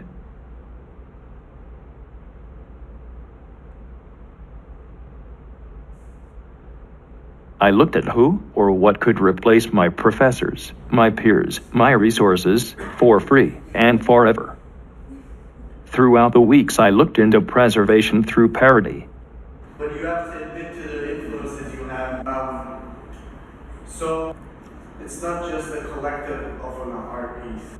It's the work, like the works themselves can be an inspiration. Points of inspiration. And framed conversations with the real and the fake. Was there any inciting work? Has anyone heard the Amen Brothers before? Tried preserving in real time with machine transcription. 2000 with my partner Zirrain and Tim Derby, we learned how. I've looked into democratizing the lecture through live streaming. And then what we're looking at here is the first sort of hot metal typeface in Europe, which was developed by Johannes Gutenberg. Correct the spelling of my last name. I reproduced moments of dialogue that shaped my projects. These bootlegged lectures now live on the internet. It violently targets the exclusivity of the lecture hall, with every human error in its scrappy preservation.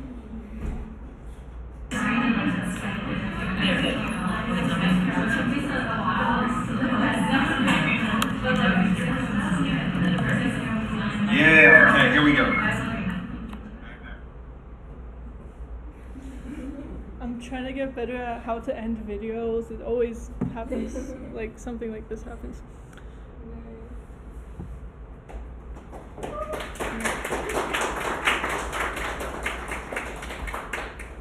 It's interesting. There's something came out of this that I hadn't seen before, which was like a weird, like urgency, like in like the way that you described it. You're like at the very opening, there was like that sentence that was really interesting about like wanting to preserve the time as it's happening. Like there was like I didn't in this project. I kind of thought it as being sort of reflections, like trying to just like close the circle as many times as you could, but I didn't see that that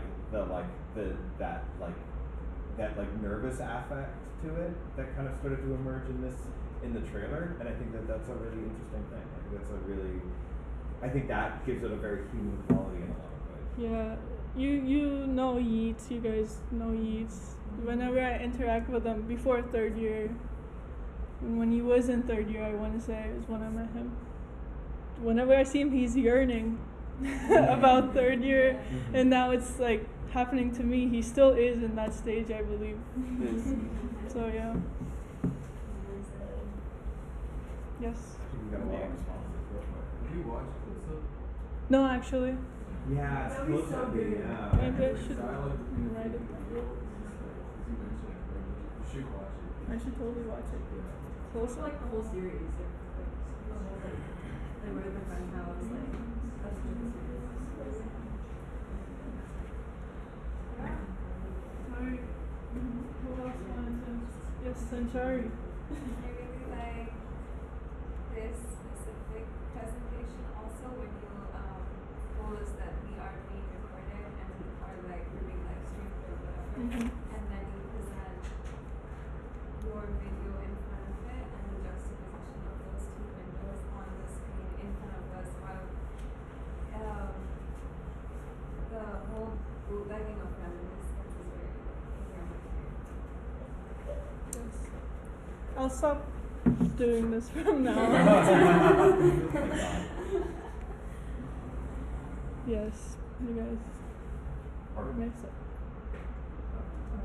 I would say I feel like your project and my project, like in some weird way in the universe, it like has like I feel like I can't even tell what it is, but there's like this weird connection that like my brain is like starting to form as you like have like this urgency to like capture the moment as it is. Yeah. And then I'm having like this urgency to like go back into my memory, knowing that it's like no longer like how it once is. It's like this really weird like push and pull of like preserving perfectly and like trying to go back, but because I also felt like this sense of urgency with mine of like I was like trying to look at activities to like recall, and it was like instead showing me how to do things to improve my memory for the future, and I was like no, I don't want that. Like I don't want it to improve the future. Like I want it now.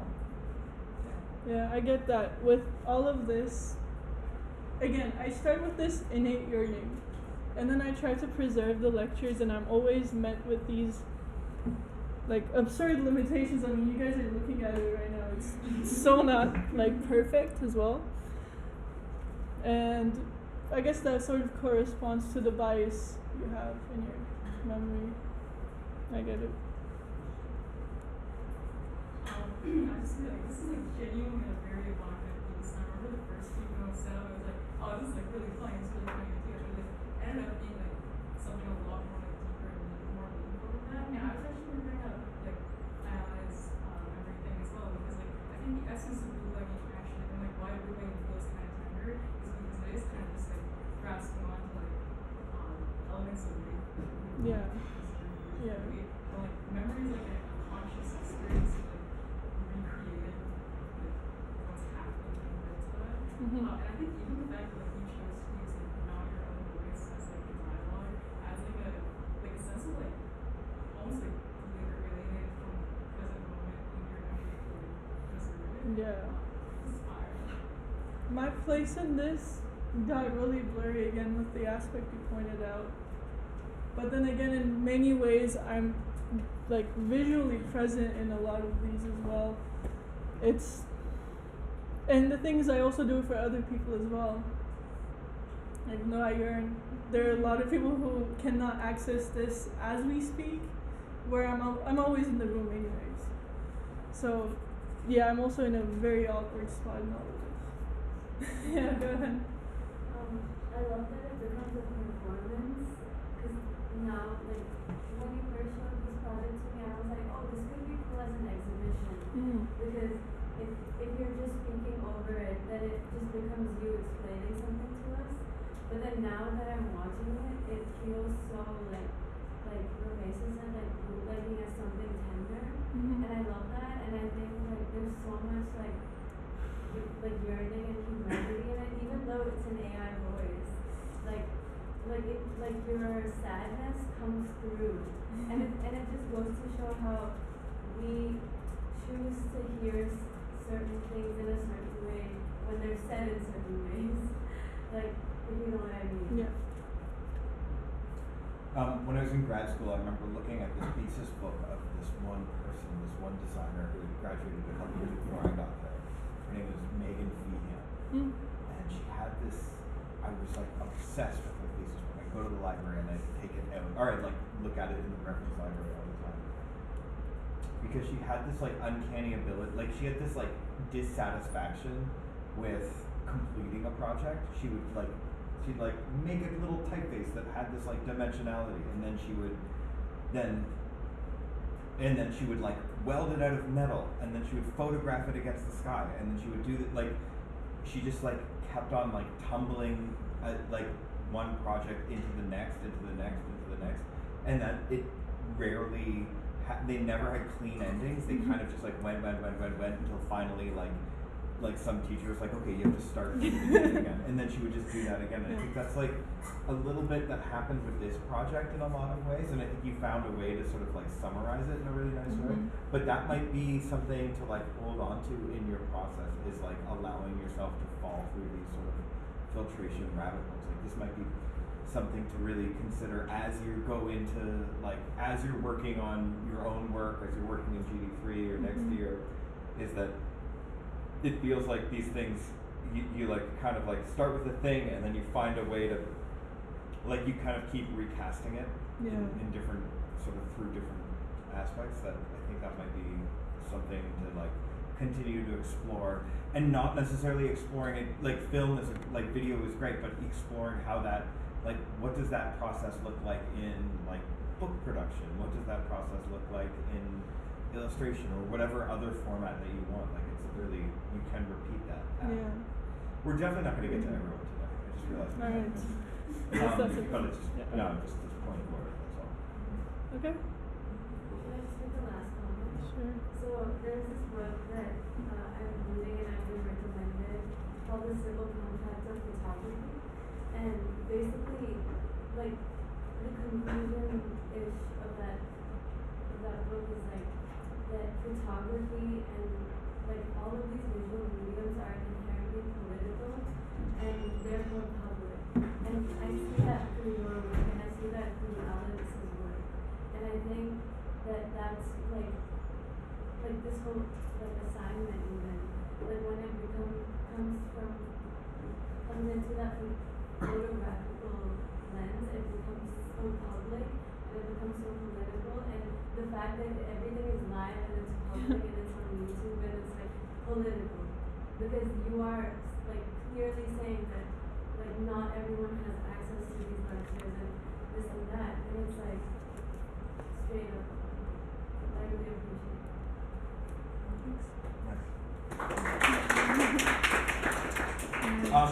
So here's what I'm going to propose right now. We have 50 minutes left. I don't think we. How are people? Are people okay if we just keep moving? Maybe skip break today. Is that all right? And so maybe what I'll do is, if your work is done, let's see it. And if you're still working on it, maybe we'll hold off this time, and then at the beginning of the next class, you can bring your like finalized form. Does that sound good? Great. I want to do some charting next, but I think some charts not here, so we're just going to keep moving. We're going to come back. Whose work is done on this side? I'll go on further. Anyone? Do you want to show us what you got? It's okay. Yeah, let's do a stand-up. Oops, sorry. Yeah. Thanks so much. Of course. I love your project so much. It's so nice.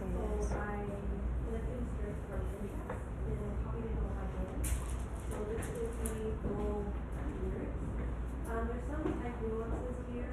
There's also one error where I accidentally did the same word 3 times over because it was so stuck in my head that I'm like, I'm not gonna tell you where it is if you want to look through it, you can find it. But it turned out really nice. I actually went over this twice. There's a section that I did outside in the sun, and then the rest of it I did inside. I realized the sun was developing the bleach a lot faster than anything inside, so I definitely had to go back and redo it. So that's this piece, and then I had this created for last week, and so this week I also brought the second piece, which is like an index or like my works cited for the first piece. So the title here you can see, title Weekday, it's you know, rating type with the type that I like to use. And then there's created by, my name, the duration of our project, when it started, when it's today, the material, all that material source of thrifted. This is an original like Joe Fresh shirt, made with Columbia,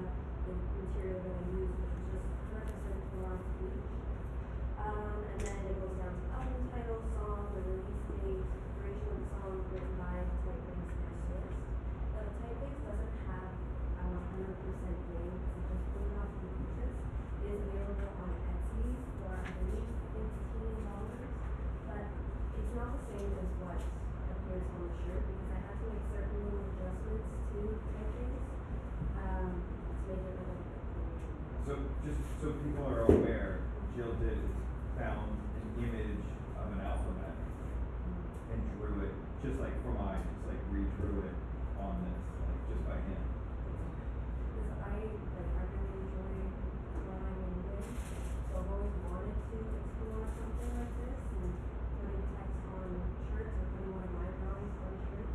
So it was really exciting to see that this project was essentially a bootleg of what I've always wanted to do, just didn't have a next spin for it. And I really enjoyed it. This type here is just Times New Roman. I did experiment with a little bit of caramel and Romy, but it didn't turn out so well. And I don't even know if I like that much, I'm not sure, but it turned out well, so I put it. So did you just like look at a photo of the typeface and then Well, I didn't freehand it solely. I actually, for our next project, when we talked about labor, I did a time lapse of me creating the second piece in the black shirt. So what I did was I got like wax pencils and I just created, kind of like you're creating guidelines or a grid. Same way you would do in InDesign, just found a nice layout on the shirt, made sure everything was somewhat symmetrical. This side definitely carried through to the grid. Although this one, I had to play around with it once I started doing the smaller type here, just because the uppercase and the lowercase, there's too many details I didn't want them to overlap. So I definitely had to play around with it. I might make you do lettering for the rest of this semester. I'd be more than happy to, honestly. Like, have you ever tried sign painting at all or anything like that? I would just I feel like there's like a really intense eye for detail. And it's just like there's a lost skill in here, and that maybe very few people have this skill.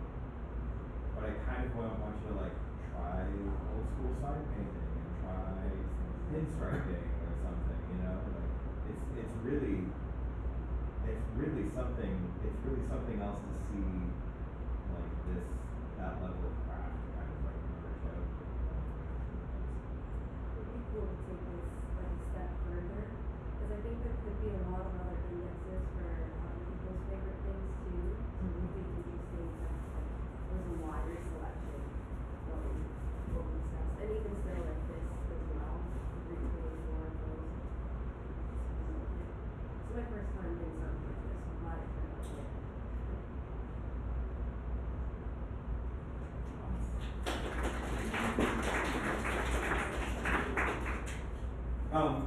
Going forward, the next thing is on like immaterial labor, invisible labor, whatever you want.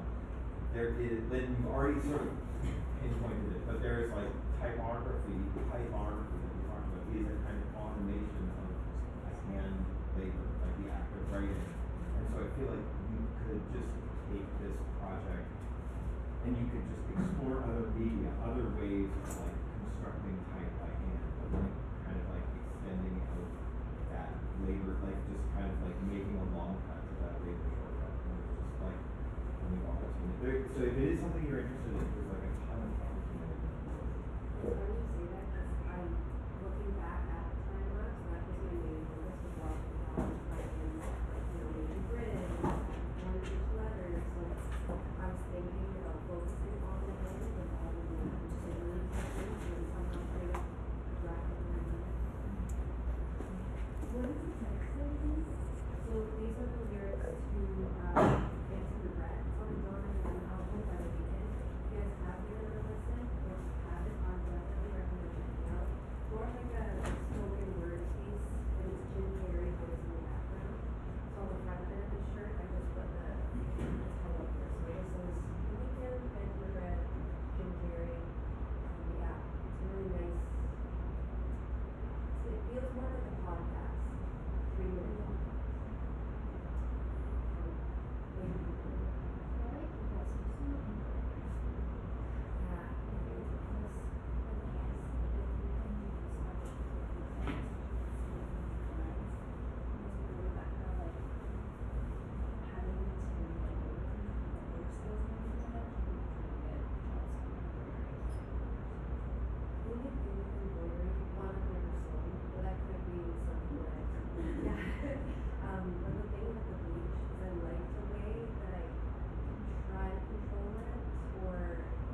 there's so much skill in it that I kind of want to see what it would look like on cutting material.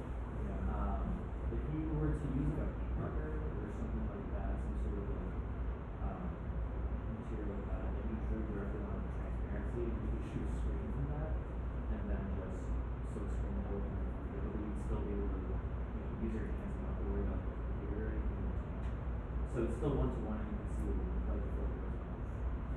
There could be a really interesting project like pairing this with like the generative text project. You know what I mean? Where like where like there's like maybe not that, but like where like in some way like there's just like a resource that is just throwing raw text at you, and then you're responding in different methods and materials. Sometimes like fighting against the materials, sometimes working with the materials out. Just two things. Firstly, like, yeah, I totally agree with like the errors that the medium like does is like so interesting to like just see at the end. But what you were just saying is just like it's funny because you said that like AI is gonna replace us and stuff, like replace us in graphic design.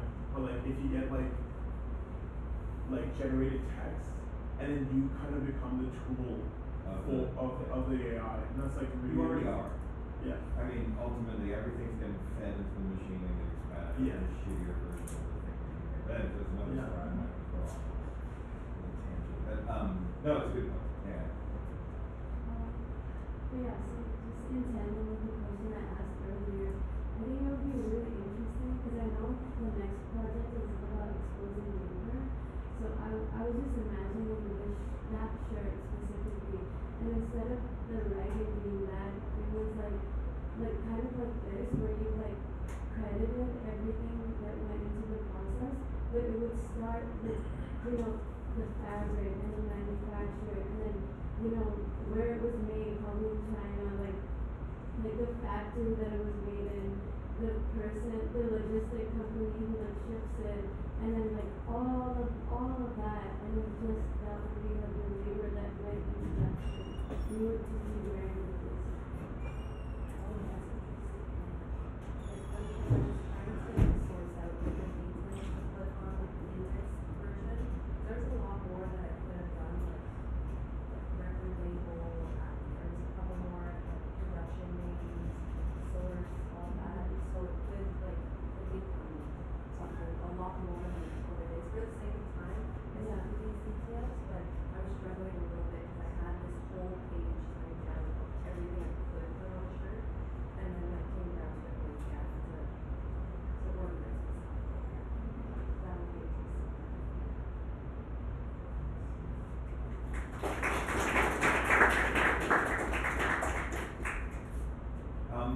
Who wants to volunteer? You want to go? So I just and I'll just next row. Can I get you want us to shut these guys down? Can I get whoever's closest to a window just to shut the window?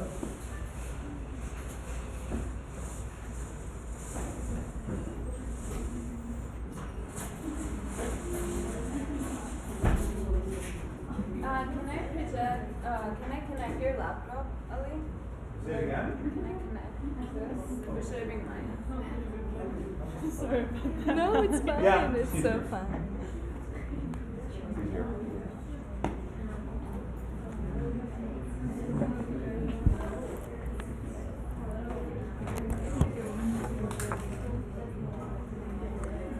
Oh, are we still live? Live on air? Like live on audio. 1, 2, 3, 4, 5. Okay. 6, 7. We may not get that room. We'll do our best. I like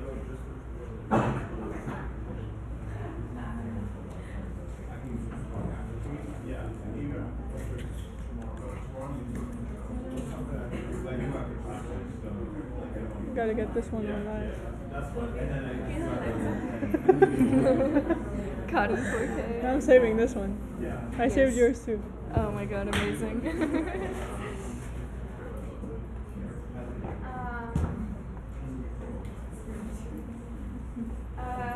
This is not a film. It is a performance on a screen. Yeah.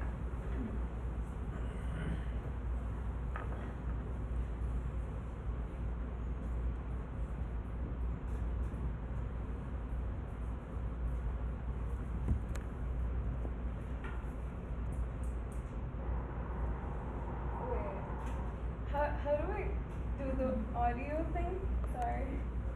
Is it not coming through? No, I think it's from my laptop. Oh, okay. So there should be a little speaker icon on your laptop. We're gonna step on someone's cable. Oh my god. Let's see. Should be a little speaker on top.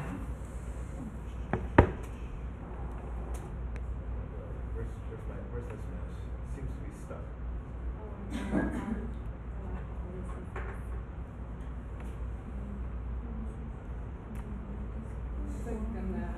Okay, we'll just do it online. We'll just do it online. Pass me a line. You sent me yours already, yes. The windows look so cool. I don't know if the camera can catch it, but it's like a glowing orange. Yeah. Maybe if you turn the I don't know if you want to play with the. I can't even see anything. Here, wait. Do we want to? Yes. Wait. While they get it set up. Oh, there you go. Okay. Yes. Jesus Christ, I can't really. I guess that is not it. Okay, yeah. No. Is this it? Nice. I don't know, dude. Oh, okay. Okay. Way better. I'm glad we caught. Nice. Look at that. Oh my god. Somebody made an I Spy website. That is so cute. Alright, we're good? Mm-hmm. Nice.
my body friend.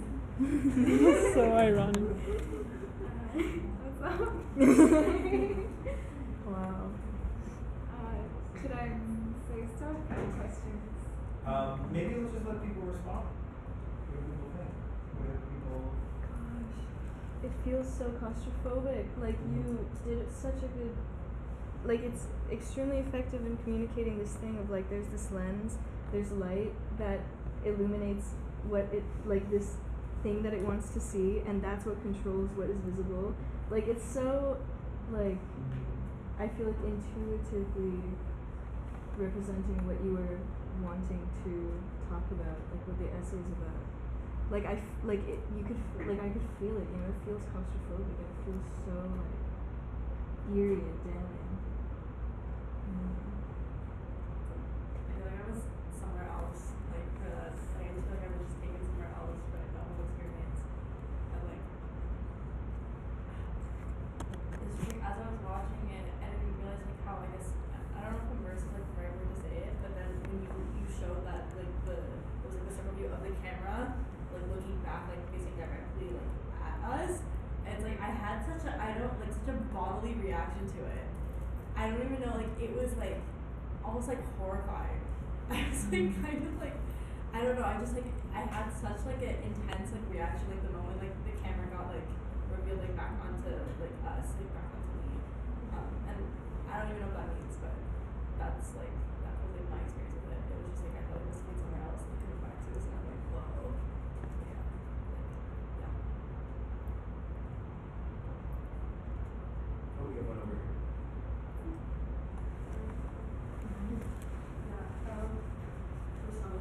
Was so close to doing video at first, you like killed it. Like it was so good. I think you captured the feeling of being alone and feeling watched so well in this. That was probably my favorite part. Really good. I wonder if it would be worthwhile to consider re-recording the voiceover and maybe breaking it out of the diegetic context, because the room kind of like creates like a level of noise through it that I found, maybe it's like the context that I'm hearing it here, but I found it because I couldn't always understand the words. There were moments where I was sort of trying to, where I found like I was trying to like parse rather than sort of get carried into. And so I wonder if it would be worth it to just maybe going into just like a soft room and just like recording up close with the mic and then syncing it in, and you can still put that room sound in there, and you can even like if you needed that room echo, you can even like cheat that room echo a little bit if that's something that's like super necessary. But it might be something worth doing just so that you can just maximize that clarity of it. Yeah, I was trying to play with, because I really did want it to be a performance, I was trying to play with distance in the editing, and then I played too much, and so now I realized that some of it is very far away, sort of very, very far away than I wanted it to be, like audio-wise. So yeah.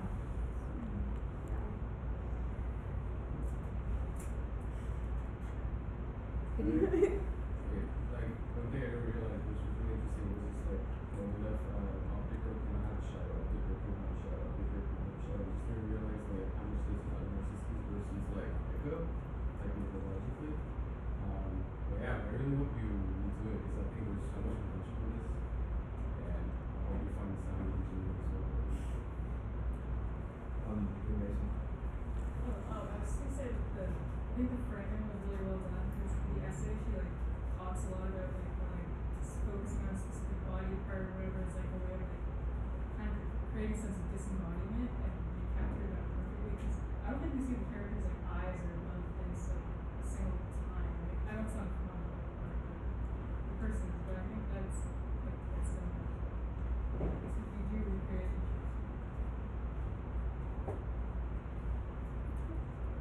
I have many thoughts, I can't say them all right now, but to what Celine said, like like the fact that the performance is not a real performance in front of us and it's rather through a screen just gives it so much more, like another layer of complexity because you realize that you're watching through Screenfather. This is Screenfather's perception of what your performance. Like I could write an essay about this very easily.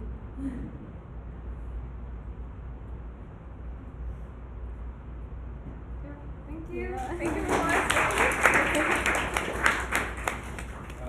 Okay, so 20 minutes. Jake, are you feeling? I mean, yeah. Pardon? I can go. Yeah, all right. Yeah, sure. Cause like, the thing is, I kind of feel self-conscious because I was like really strong. Say it again. I kind of feel self-conscious because I was really strong. Alright, so. Okay. So here. Maybe we should get up and sort of. If you want, like, I don't want to pressure everybody. I'll pressure. Okay, thank you. So. That's good. Thank you. I'm glad you guys That are so.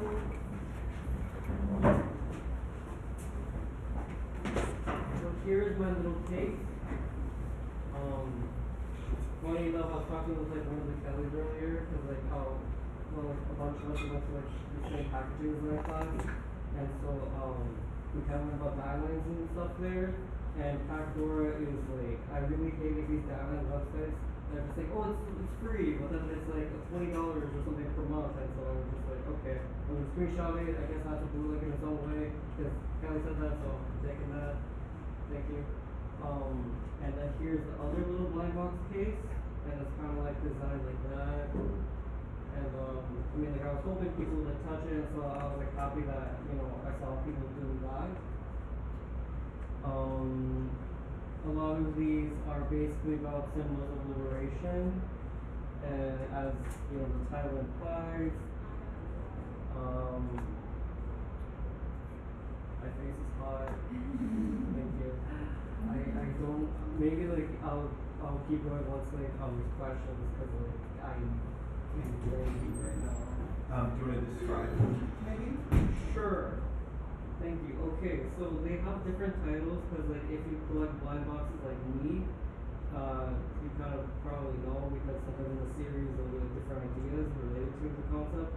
So there's the right to return, this little buddy. Blossom, like orange blossom. Roots, so like replanting and regrowth of olive trees, and olive oil. Seed, which I really thought that like I had like something like really growing because like I was just like okay maybe the boat out of fish, reflecting the fishing culture. There's culture not for sale, so how there's a lot of cultural appropriation and like appropriation of food, like, is there just like, oh my god, like, this is our stuff, no, you stole it. And then there's weaving. And so, like, these are, like, a little damask rose, a poppy, and a clover, and they're kind of, well, this one is a cypress tree, but other than that, they are weaving their likenesses into the box. My face is really hot. I kind of understand now what you meant by looking for something that has life out of itself because I really didn't understand that and was like struggling with it. Not because of you. So now I'm just like, okay, yeah, so this makes sense for more of a statement. But maybe it does have a life inside of itself and it'll develop. Who knows?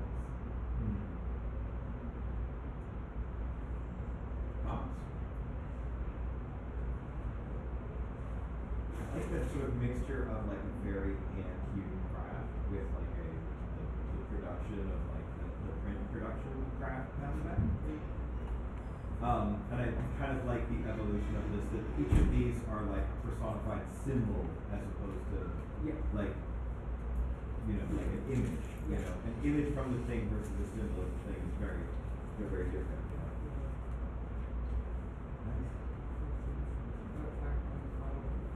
Is it comprehensible? Is it like, thank you.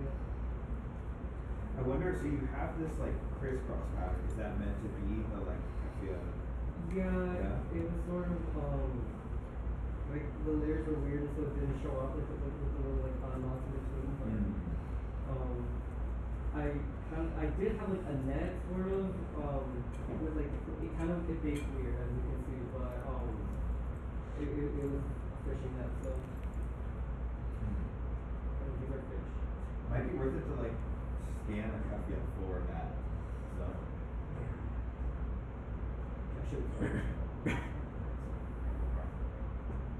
Oh, also, like, I overestimated some of the size of the flaps, so that's why I have to like fold it down or more. But I traced with that, so, I just kind of like already got like a, I don't know, that's the right application of it. Cool. Nicely done. Any thoughts? Alright.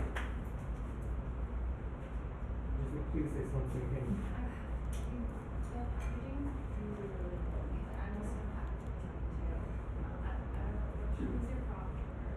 Okay, yeah. I don't know if we're in the same class, but yeah, like I seen like from what I see so far, you're probably definitely like way ahead of me for sure in packaging. So it looks really good. It's like very professional looking. So. Thank you. I felt really weird about adding stuff that was like commercial, like into like a barcode or like stuff that's just like manufactured or something. I felt really weird about that for like this sort of project, so I was just like, it will be like this. Because otherwise, if it was like anything else, I would have put that in. But yeah, you'll see like some of the colors might be a little bit different slightly because this is more of a darker brown rather than black. Because I went to Staples and they're like, okay, we gotta reprint it. And I was like, alright. Because like at first it was like really small, and then more accurate to size.